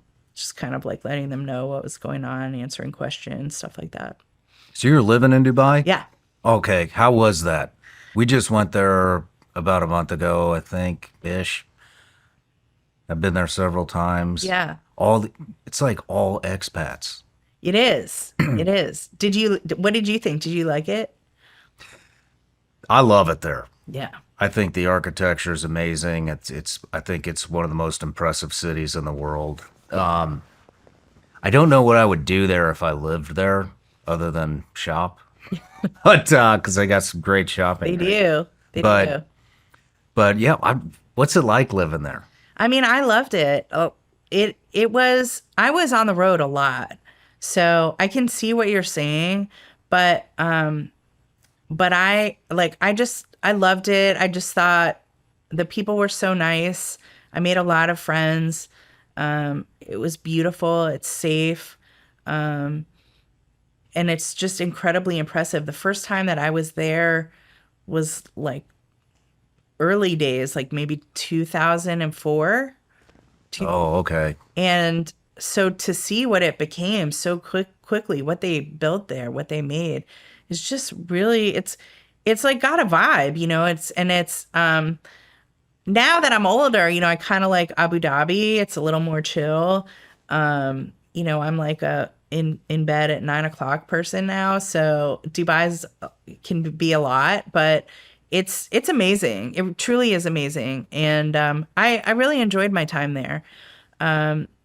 My job was super interesting too. I mean, we were in Zimbabwe when the Mugabe regime was falling. Like, we were there, myself and some of my colleagues from New York City, because at the time we were the only bank that was still had access to US dollars, but because the Mugabe regime was sanctioned by OFAC, by the Treasury Department, we had to like wall them off from any US dollar anything. So we were there during like kind of a crazy time for the country, and I had never been there before, and so it was really interesting. We found out, I think the secret police were like on the 2 floors above us in our hotel, and yeah, it was just, thank God, nothing bad happened to anybody, but it definitely could have. You could tell it was one of those situations where things could pop off in a second. And I was the only one that had my sort of background there. So I brought a ton of cash with me also because I knew, I saw that, there were lines for the ATMs and like you can't rely on an ATM in a situation like that. So I brought a significant amount of cash, and it turned out that all my banker colleagues from New York City had like zero cash. So, but How do you wall a bank off from U.S. dollars? well, it's all electronic. But so the bank itself wasn't obviously our bank was not walled off, but like a certain set of bank customers who could have access to other not denominations, Currencies. but other currencies, but just not U.S. dollars. So you can mark like it's inside the system. I haven't been in a bank system in a long time, but you can say like this account is for this currency and that currency, and this account is for that currency and that currency, and then these accounts are U.S. dollar accounts. Gotcha. So you can, for example, have multiple accounts in the same bank for different currencies, or one account that has multiple currencies. Interesting. And then you get appointed to the Pentagon Yes. in 2019. Yes. How did that happen? Well, General Flynn called me. And we had been in touch since I left. I mean, kind of the big communication that he and I had was when I was in Italy, I got contacted by a reporter friend, one of the few, who called me to tell me that Flynn was going to Russia and going to this RT dinner, and I should talk to him about that because it was a bad idea. And I was like, no, he's not. There's no way he's doing that. Like, shut up. Yeah, he did that. And I did call him or text him. I don't remember anymore. And he told me that it was, thank you very much for your concern. I know what I'm doing. It's all under control. So, and I really pleaded with him, and I just said, you're retired. I know you're probably excited you're free and you can do what you want, but like you're a retired 3-star.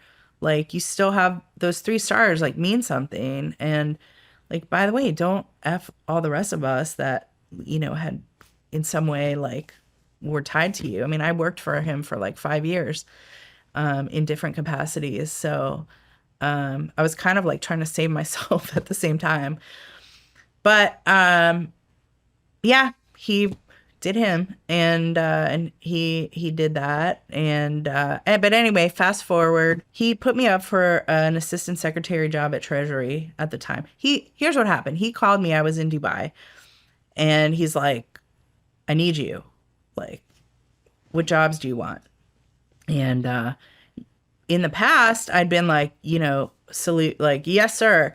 But this time, the way that banking salaries and stuff work is you get your salary payment, but then you get a bonus. And the bonus, if you're lucky, is like a lot of money. And because I was living overseas, your taxes aren't like taken out automatically like they are here. So my bonus was going to pay for all my taxes. And the bonus is paid out in March. So the election was in November. And so I was like, can I come a little later this time? Like, I'm not going to be there day one, thank God. And so that's what happened. So the Treasury job went away because Flynn went away, and all the Treasury deciding people were like, I basically was, I was like kind of stray voltage on the Flynn thing, which was fine.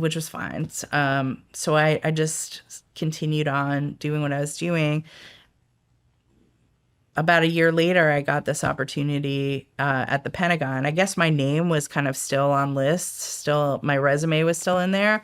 So I got contacted by the DoD liaison to the White House, and he said this opportunity, they were looking for someone for the office where I had started back in Solik, in ASD Solik, that they needed a deputy like under the DASD to run that special operations and combating terrorism. So I thought, how cool. And I didn't, I had been overseas during the whole election, so I didn't know anything really about Trump. I got my information from overseas news, and I just assumed that Hillary would win. And when she didn't win, I was like, "Whoa, great! Now what?" Like, cool.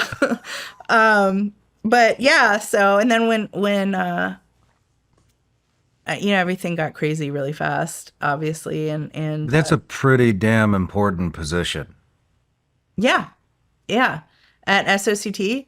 Yeah. It was, I got there. There was, the DASD was still there. He moved on a little bit later, but yeah, we were in the thick of it, and it was really, it was the greatest privilege of my life to work with that group of warriors. I mean, what kind of stuff were you doing? So SOCT, Special Operations and Combating Terrorism during Baghdadi and Soleimani operations. I mean, that's like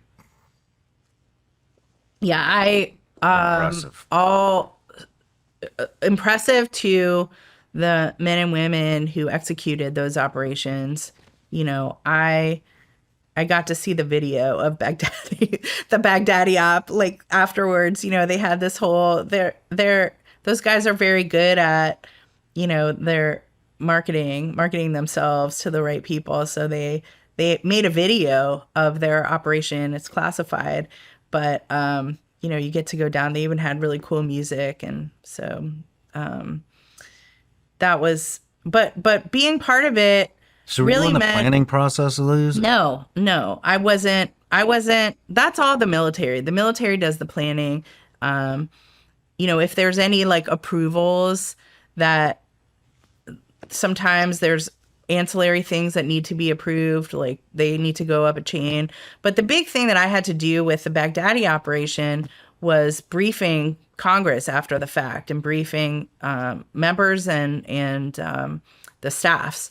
And what was really awesome, I mean, this was my favorite part of it, and I sound like a fangirl because I am, was, it was myself, my joint staff counterpart, he was a very highly decorated ranger, and the director of CTC at the agency.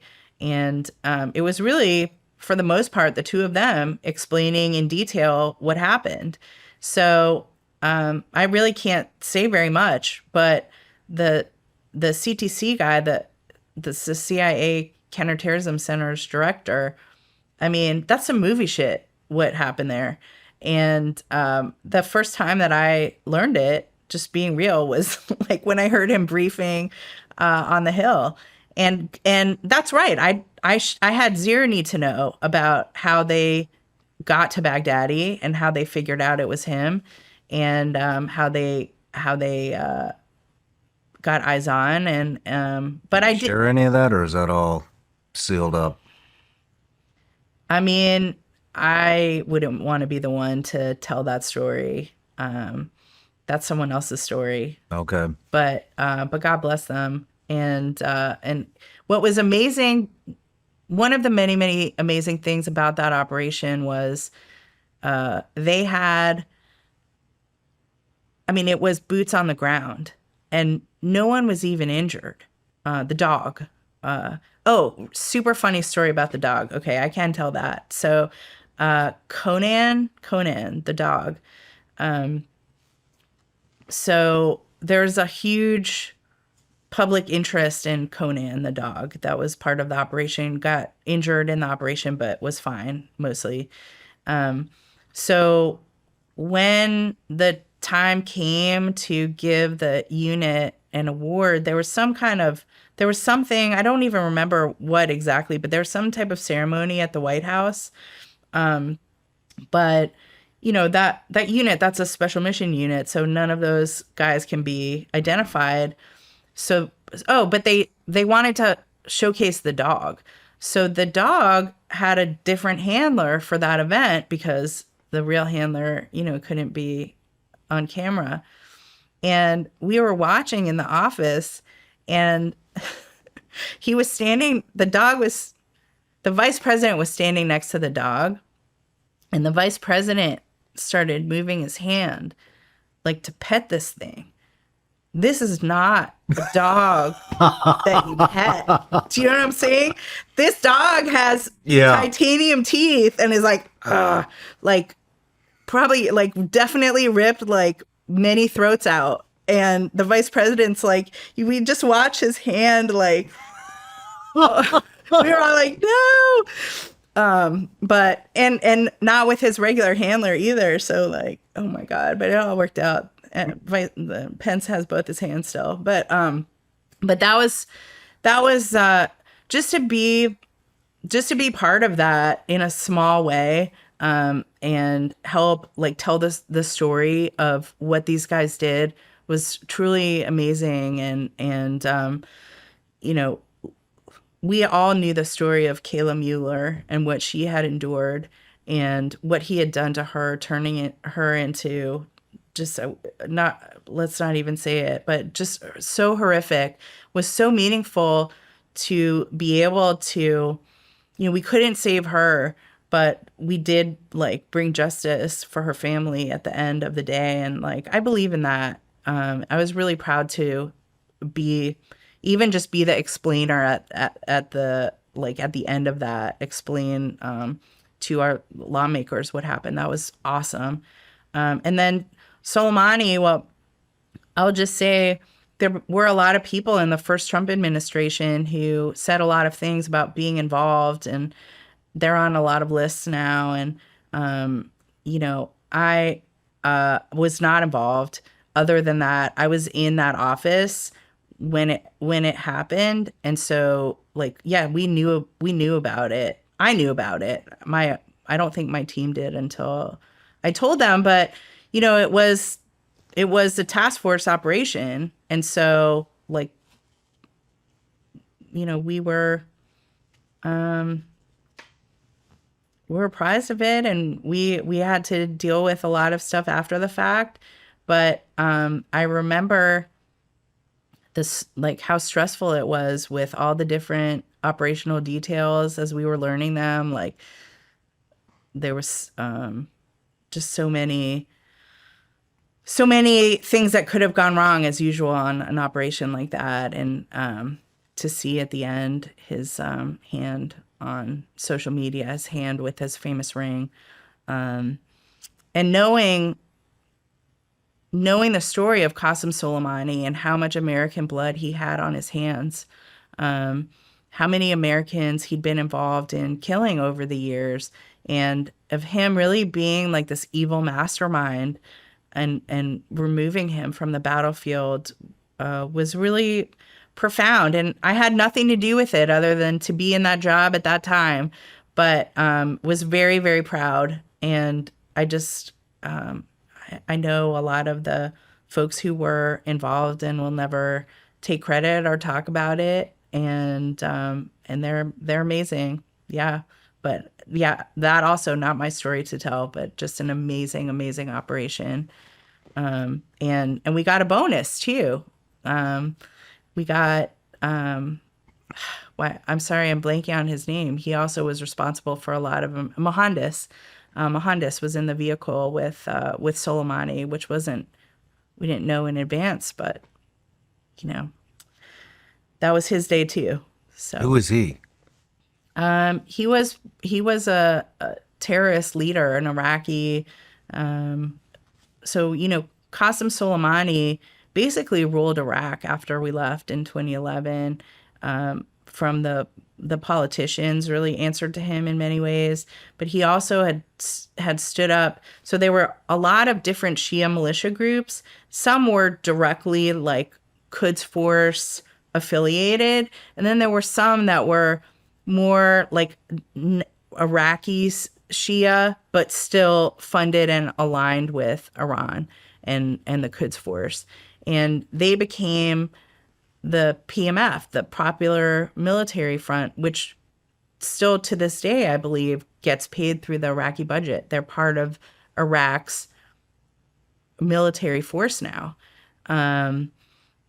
Iraq became a satellite of Iran after we pulled out. I don't know if you know that, but after we pulled out in 2011, that's what happened. And that was really in large part thanks to Qasem Soleimani. But he was the mastermind from the beginning. These EFPs, the explosively Oh yeah, I remember those. formed projectiles that killed a lot of people, a lot of our people. That was his, that was his mastermind. So, and Mohandas was one of his lieutenants in Iraq. And so to see them both taken out was just, Felt good. it felt great. And knowing everything that they had done to so many of our friends, it felt good. There was a lot of backlash over that, if I remember correctly, wasn't there? And yeah, people freaked out and were like, World War III. It's like 2020. Yeah.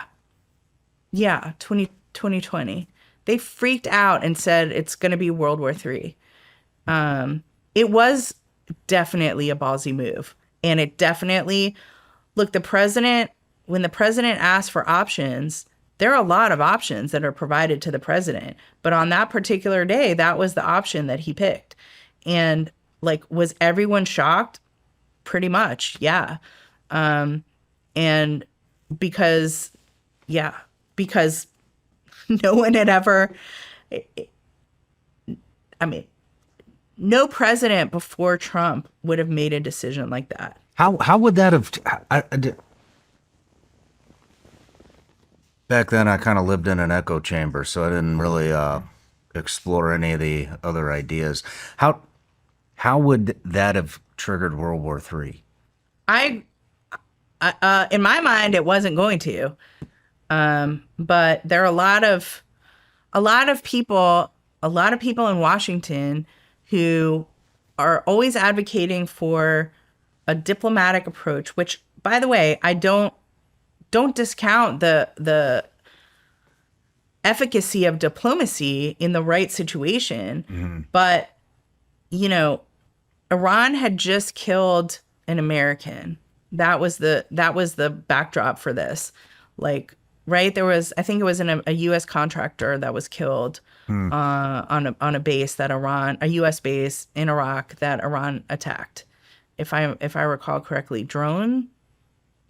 I don't know. I'm sorry, my memory is not great. But what I do remember is an American contractor was killed, and President Trump was going to do something about it because enough was enough. And you can't just get away with killing Americans, which is right, by the way. Thank you. So he's presented with, a list of different options. The military puts that together. At the time, it was, I guess, Milley and we went through a bunch of sec defs at that time. Esper. But yeah, I believe it was Esper. So they put together these options, probably mostly Milley, and but together presented them to the president, and the president decided to go with strike on Soleimani. Not all of them, by the way, are necessarily like individual, take this guy out or take that guy out. Some of them are like more strategic, but yeah, that was that he went with that one. And there were people in our government who had been tracking Soleimani for years, like many, many years.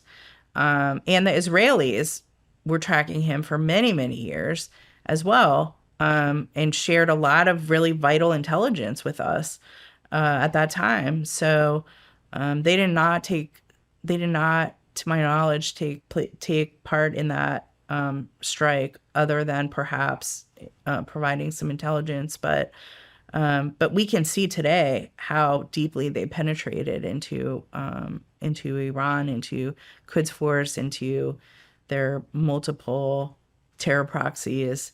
It's pretty extraordinary. I'm super jealous. I just like I wish that we were, that good really. How many terrorist organizations is Iran using as proxies? Do you have any idea? Well, there's Iraq. I mean, you want to call these little groups in Iraq like one. There's a couple like kind of key ones, but they've changed, merged, etc. over time. But you've got the Houthis in Yemen, you've got Hezbollah in Lebanon, you've got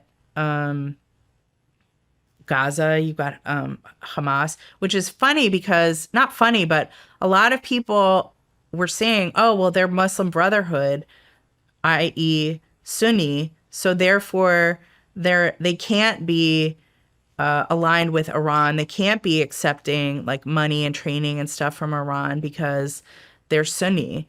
Well, go back to what we were talking about, Al-Qaeda leadership being in Iran. Like, those guys work with each other. And this was another example where Hamas was clearly taking, they were clearly partners with Iran, and Iran was clearly providing funding and training and equipment. So anyway, those are like the main ones. But, Hezbollah is a global organization. Obviously, they're based in Lebanon, but you have Hezbollah operating Venezuela. They're operating in that tri-border region, and historically they have been for a long time. And then, of course, you have the Quds Force, which is the only Iranian one, and they're and I'm sorry, Hezbollah also operating in Syria. They had a big operation in Syria. So yeah, I mean they've been wreaking havoc globally for such a long time. And this is the same organization. Hezbollah killed Marines in Beirut in the 80s, held a station chief hostage and tortured him and murdered him. This is the same. Anyway, all that to say, they built, and Qasem Soleimani was the mastermind behind this. They had Israel essentially surrounded. They built this huge terror network, but it wasn't only for Israel because they used it to attack us a lot. And there was no real successor to him. There was no one else like him. So taking him out was quite significant. But yeah, a lot of people freaked out and said it was going to be World War III, and that never happened. And there's like very little reflection I've seen from those people who said that about why that didn't happen and what does that mean about their own assumptions. And maybe I should revise what I think. Because when we attacked Fort Dow recently, it was like the same thing all over again. Oh, World War III. I mean, obviously. When we attacked who? Sorry. Fort Dow, the Iranian nuclear program, when we bombed their nuclear, when we bombed Fort Dow, that was there was like another round of people freaking out about World War III. And well, I mean, I can. If you don't mind, I'd like to share my opinion on that. But I mean, I think it was just a different, the Soleimani days, the geopolitics was a lot different. And, today we have, I think a lot of people know about BRICS. You know about BRICS, throwing the US dollar off the world reserve currency. And we have Russia, Ukraine going on. We have China. We have the China problem. Also China, Taiwan. Then we have all the shit going on in the Middle East. And if you look at the BRICS alliance, I mean, it's Russia, it's Brazil, Russia, India, China, South Africa. And the last time I checked, there were like 22 other countries that had joined that. And, and so right there, Russia, China, Iran, I believe is part of that. You know what I mean? So China, Russia, Iran,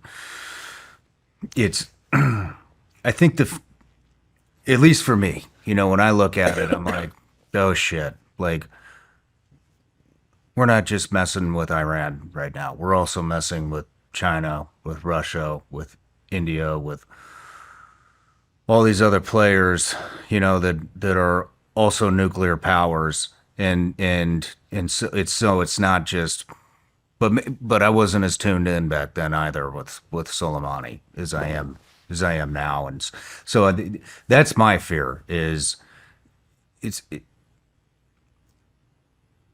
maybe a little bit of a bold statement here, but I mean, it seems like the counter to NATO. You know what I mean? And what do you think?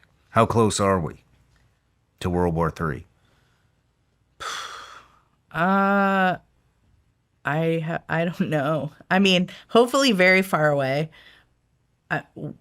What do I think of BRICS? I mean, I think they're trying to make BRICS a thing. Mm-hmm.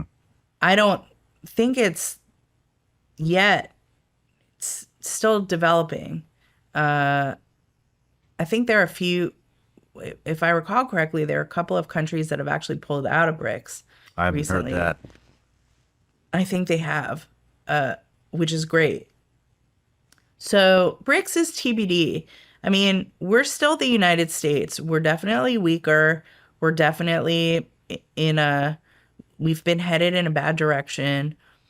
But when an American president says this country cannot ever have a nuclear weapon, Mm-hmm. you kind of put yourself in a situation where the American president has to, if they're about to get that, the country's about to get a nuclear weapon, and the American president has said they can't get a nuclear weapon, Mm-hmm. you kind of put yourself in a box. And again, I'm glad he did for all the reasons that we discussed. But BRICS doesn't mean that any one of those countries is going to be like, how dare you attack our great partner? They don't have it's a economic partnership right now. There's no real like military alliance behind it like there is with Article 5 in NATO, where like if anyone attacks a NATO partner, then all NATO partners are supposed to like come to their aid, which in my opinion, I don't actually know if that would ever happen.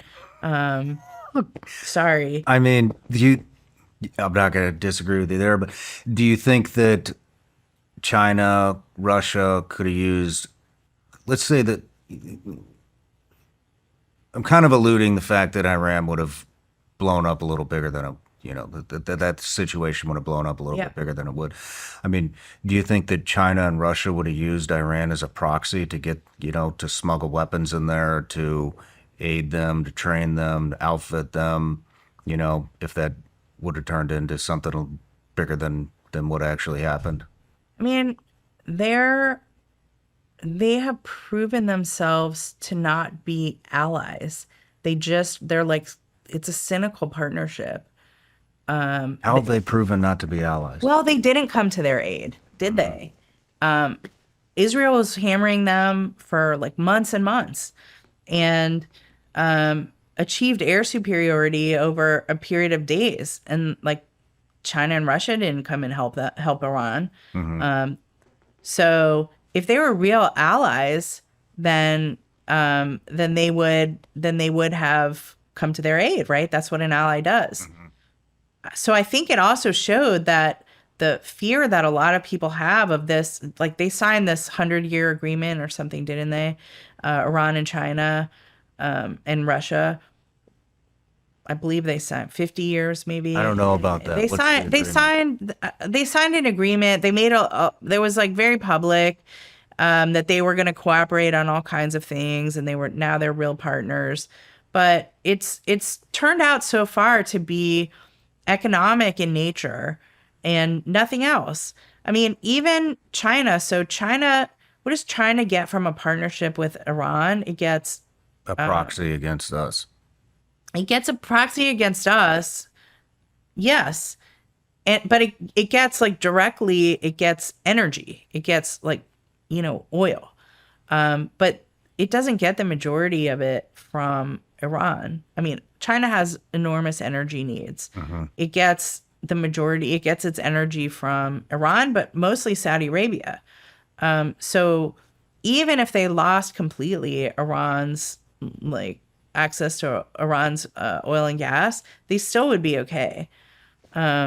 So that's also a calculation for them. It's like, is it worth it for you to go into like a full-on kinetic situation with the United States right now? Like, they want to do that at a time and place of their choosing, and like, this ain't it.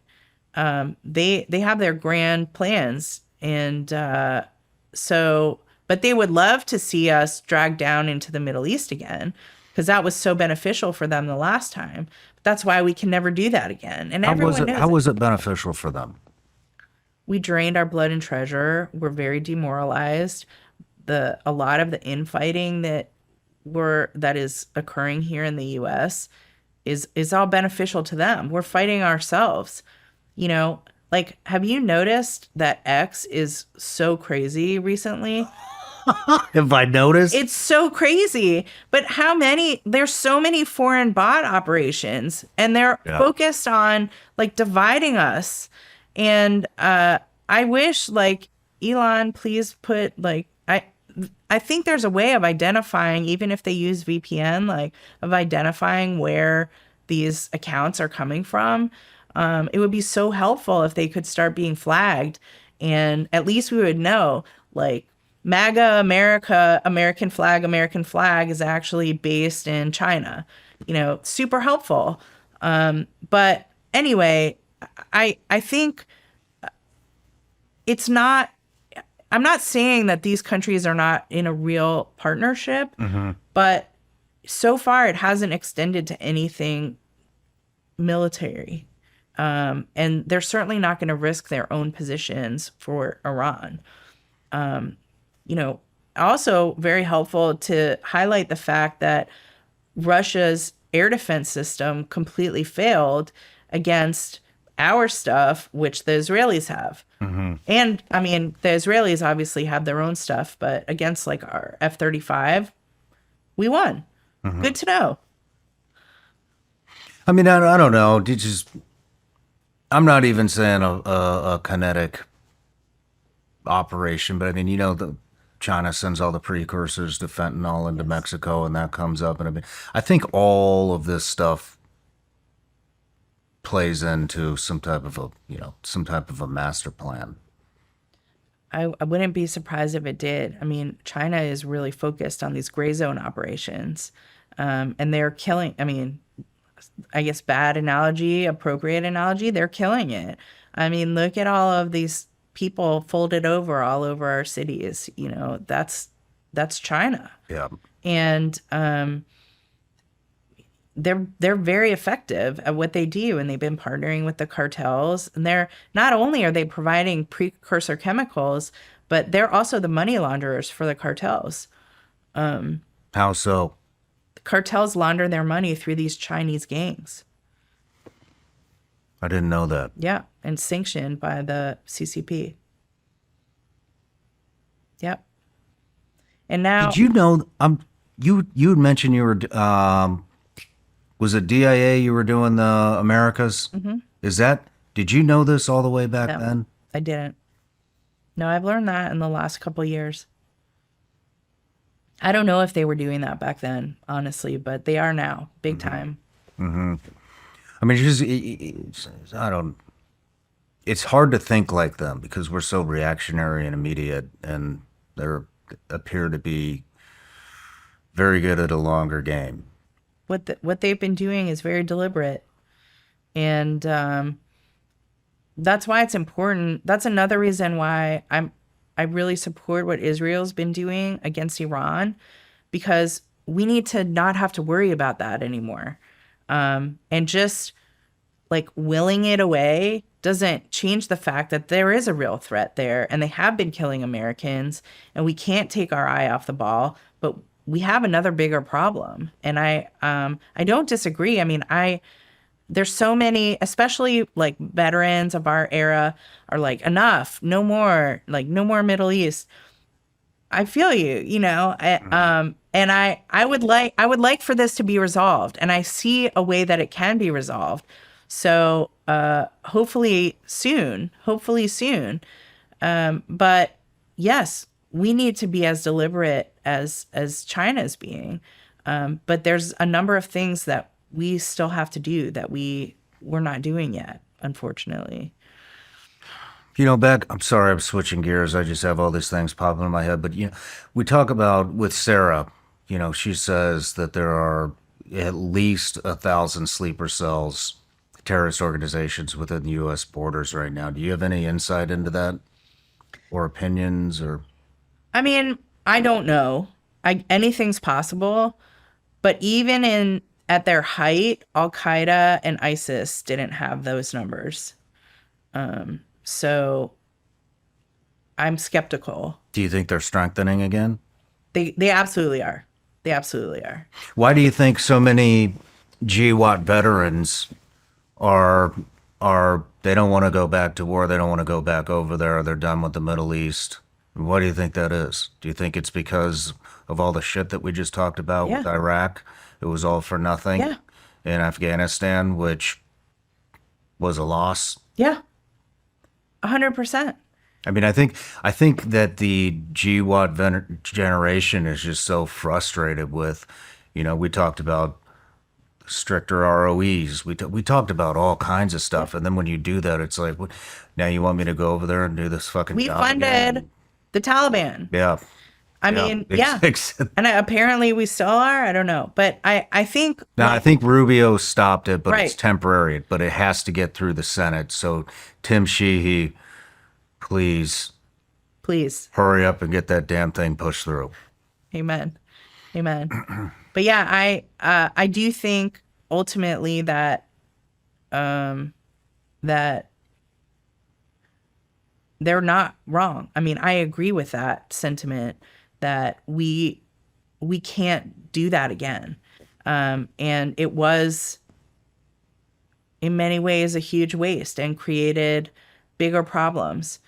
But that doesn't mean that we can't address, like, we now should stop addressing any threat. There's a balance. Yeah. And we can't send big armies to address threats. First of all, it doesn't work. We're not good at it. And second of all, we have bigger fish to fry. But again, maybe I'm like trying to thread the needle too much, but what I'm trying to say is, I'm not isolationist. I look at where we've come from, what we've done, all the things that I personally saw and learned. I agree. I agree with you and with everyone else who's been speaking out about no new wars, but I don't think that's what this is. I think taking like a targeted strike is different from that. And the fact that Israel is doing all of this other, like, that's what partners are for. Like, they're helping us. Like, let's let them finish what they're doing. Now, doing that in the most humanitarian way possible means finishing it as quickly as possible. The more this drags on, the more people suffer, the more people die. You have this horrible, tragic situation unfolding in Gaza. People are doing their best.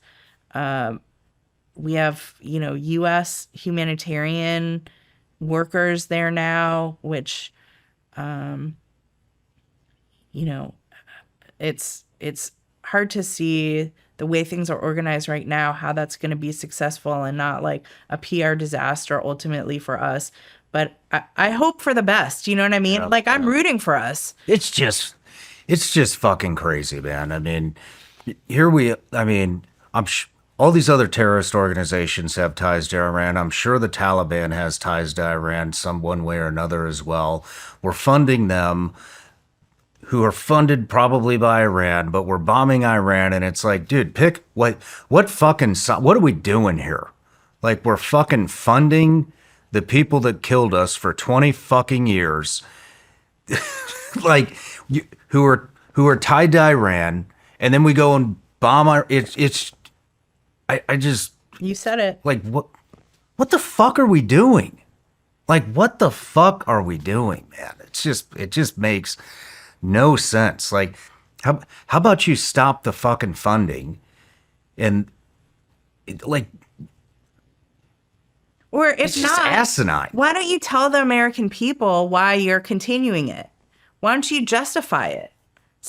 You know, that's the other thing. Like, I would love to hear from people like, we're doing X, here's why. No one does that anymore. Remember when we used to have like our leaders address the American people and explain, I'm doing this, here's why. I would love for that to, not that anyone would probably believe in anymore, because we all have we have problems with authority now, given everything that's happened to us. But, I still think at least give it a try. It's hard to know who to believe these days. It really is. I'm challenged by that as well. We got to keep going, and this is still worth fighting for.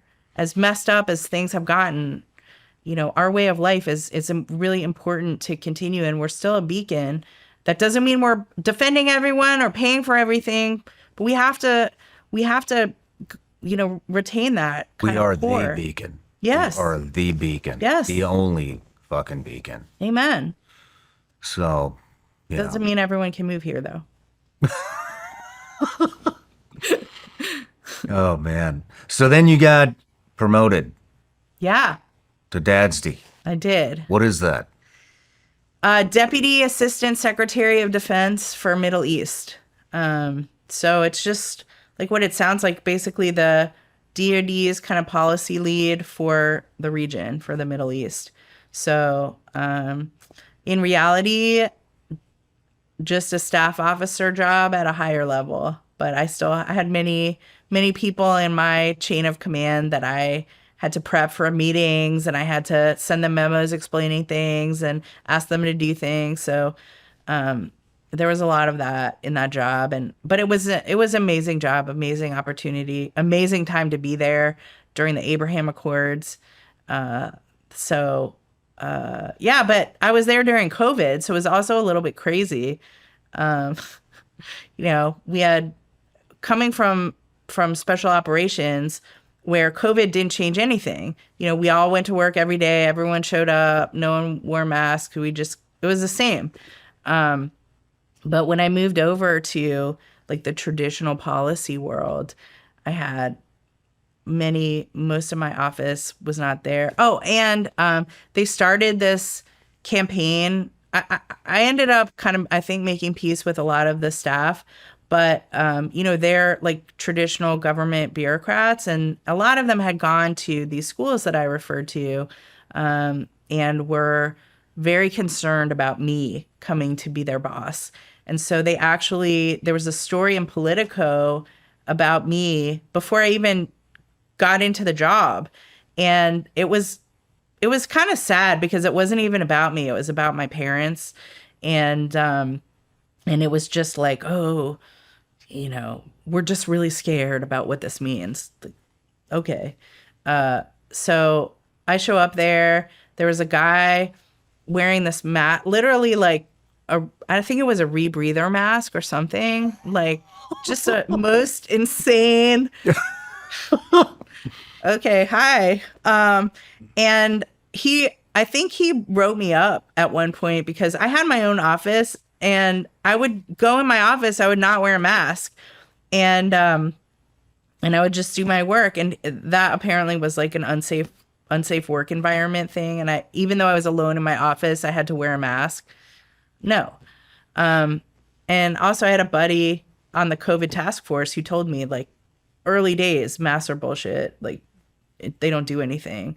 So I'm like, this whole thing it's like a performance. It's not real. So I did my best to kind of like refuse to take part in it, but it was impossible, because they'll tell you, like, you have to, where's your mask? Put your mask on. And, it was tough. Maybe I should have pushed back more. I have a lot of respect for people who did. In that environment, it was really, really hard. But so it limited what I was able to do. The travel, usually a lot of travel in that job. my travel was limited, and when I did travel, there was like, tests every minute and quarantine, and Oh man. so it was a huge pain in the butt. But the job itself was amazing. We still had a lot of visitors, and I was there during the Abraham Accords. How was that? I mean, and then my understanding of the Abraham Accords is it's some type of a treaty in between Middle Eastern countries and Israel, basically a peace deal, correct? Can you elaborate on that a little bit for people that don't know? Sure. So essentially, they don't. Since the formation and the foundation of the State of Israel in 1948, all the countries in the Arab League never recognized the State of Israel. It was never formally recognized. And in fact, there are two different wars where Israel's neighbors attacked it, and Israel won. But there's never been peace. There's been individual peace with like Egypt and Jordan, who have benefited, they benefited greatly from Jordan in particular, from Israel's kind of like security assurances, whatever. They share a lot of intelligence with Jordan. They do a lot of stuff together. And in Egypt, I think things have gotten a little more challenged since October 7th, and since it was revealed that the number and size of tunnels going between Egypt and the Gaza Strip, where Egypt was supposed to be maintaining security there. Anyway, but the Abraham Accords were when several countries, UAE, Bahrain, Morocco, Sudan, I think the Sudan, all formally acknowledged the State of Israel, and as such established diplomatic relations, economic ties, military ties. So it was such a huge, momentous, like earth-shattering event, truly. We had the opportunity after that to move Israel into CENTCOM. Israel, because its neighbors were always like either fighting it or at minimum hated it and wouldn't acknowledge its existence, Israel was always part of EUCOM. But during the first Trump administration, after the Abraham Accords, Israel joined CENTCOM.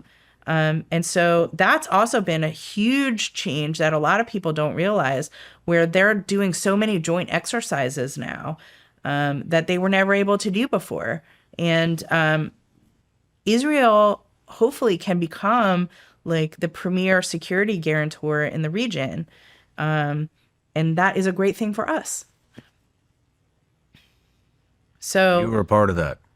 I was part of so I just want to be careful. This was another thing where like many people have written books and have claimed that they've,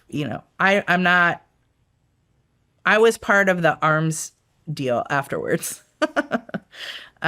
So yes, I definitely was involved in the like second and third order things that happened after the agreement was signed. But no, I wasn't part of the diplomatic effort. There were only really a few people who were, and just a monumental, game-changing thing. It's truly extraordinary to see the changes in the region even since then, just a few years ago. Really amazing and hopeful. And I'm hoping, things are a little crazy right now, but we were on track. I think Syria was on track to joining the Abraham Accords. And I know Israel bombed it this morning, but I know this sounds weird to say, but I'm still kind of hopeful that they will. Jelani has condemned what his people ostensibly did. So and they've made some kind of ceasefire. So I hope it holds, and I hope long term that, I mean, that's how this is solved. Like there needs to be a broader peace. A lot of people have questions about what happened in the last few days against the Druze and if it was somehow orchestrated by Iran. I've seen people on X kind of raise that as a potential, something that could potentially be the case. Interesting. Iran is known for doing stuff like that, so it's possible. They don't have a lot of cards at this time, so instigating this kind of unrest, like obviously Abraham Accords is the worst possible thing that could happen to them, and October 7th was a direct result of Saudi Arabia being very, very close to joining the Abraham Accords. And Iran obviously scuttled that with the Hamas attack against Israel. So we'll see what happens. But, man, these people have been in war for so long, and there's just so much suffering. But we need to keep a very clear-eyed view into, like, what is in our U.S. interests. Where do our interests lie? What do we want to influence, and how? While understanding that at a base level is not going to involve troops on the ground. Like, that's off the table. That's not real.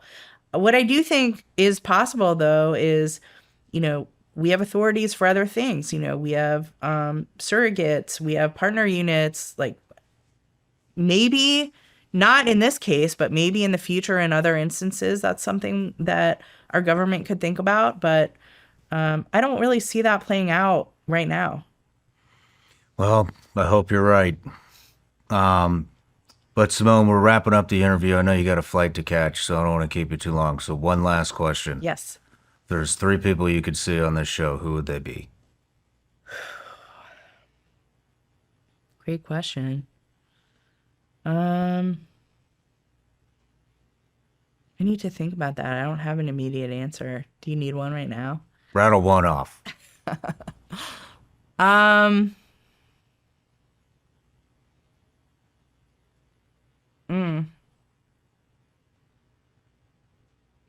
I'm sorry. I'm drawing a blank. All right. I apologize. I left it all on the field, Shawn. That was the toughest question of the interview. I got nothing left. Well, Simone, I just really appreciate you coming here, and I loved chatting with you and getting to know you and going down all those different rabbit holes. And thank you. I don't think you give yourself enough credit, but very impressive career. I want to be careful because you and I both know that community, and God forbid, I would never want to take any, like, they did the real work. You know what I mean? I think it's important to acknowledge that. But thank you very much. Thank you. This has been fun. All right. Cheers. Yeah. Cheers.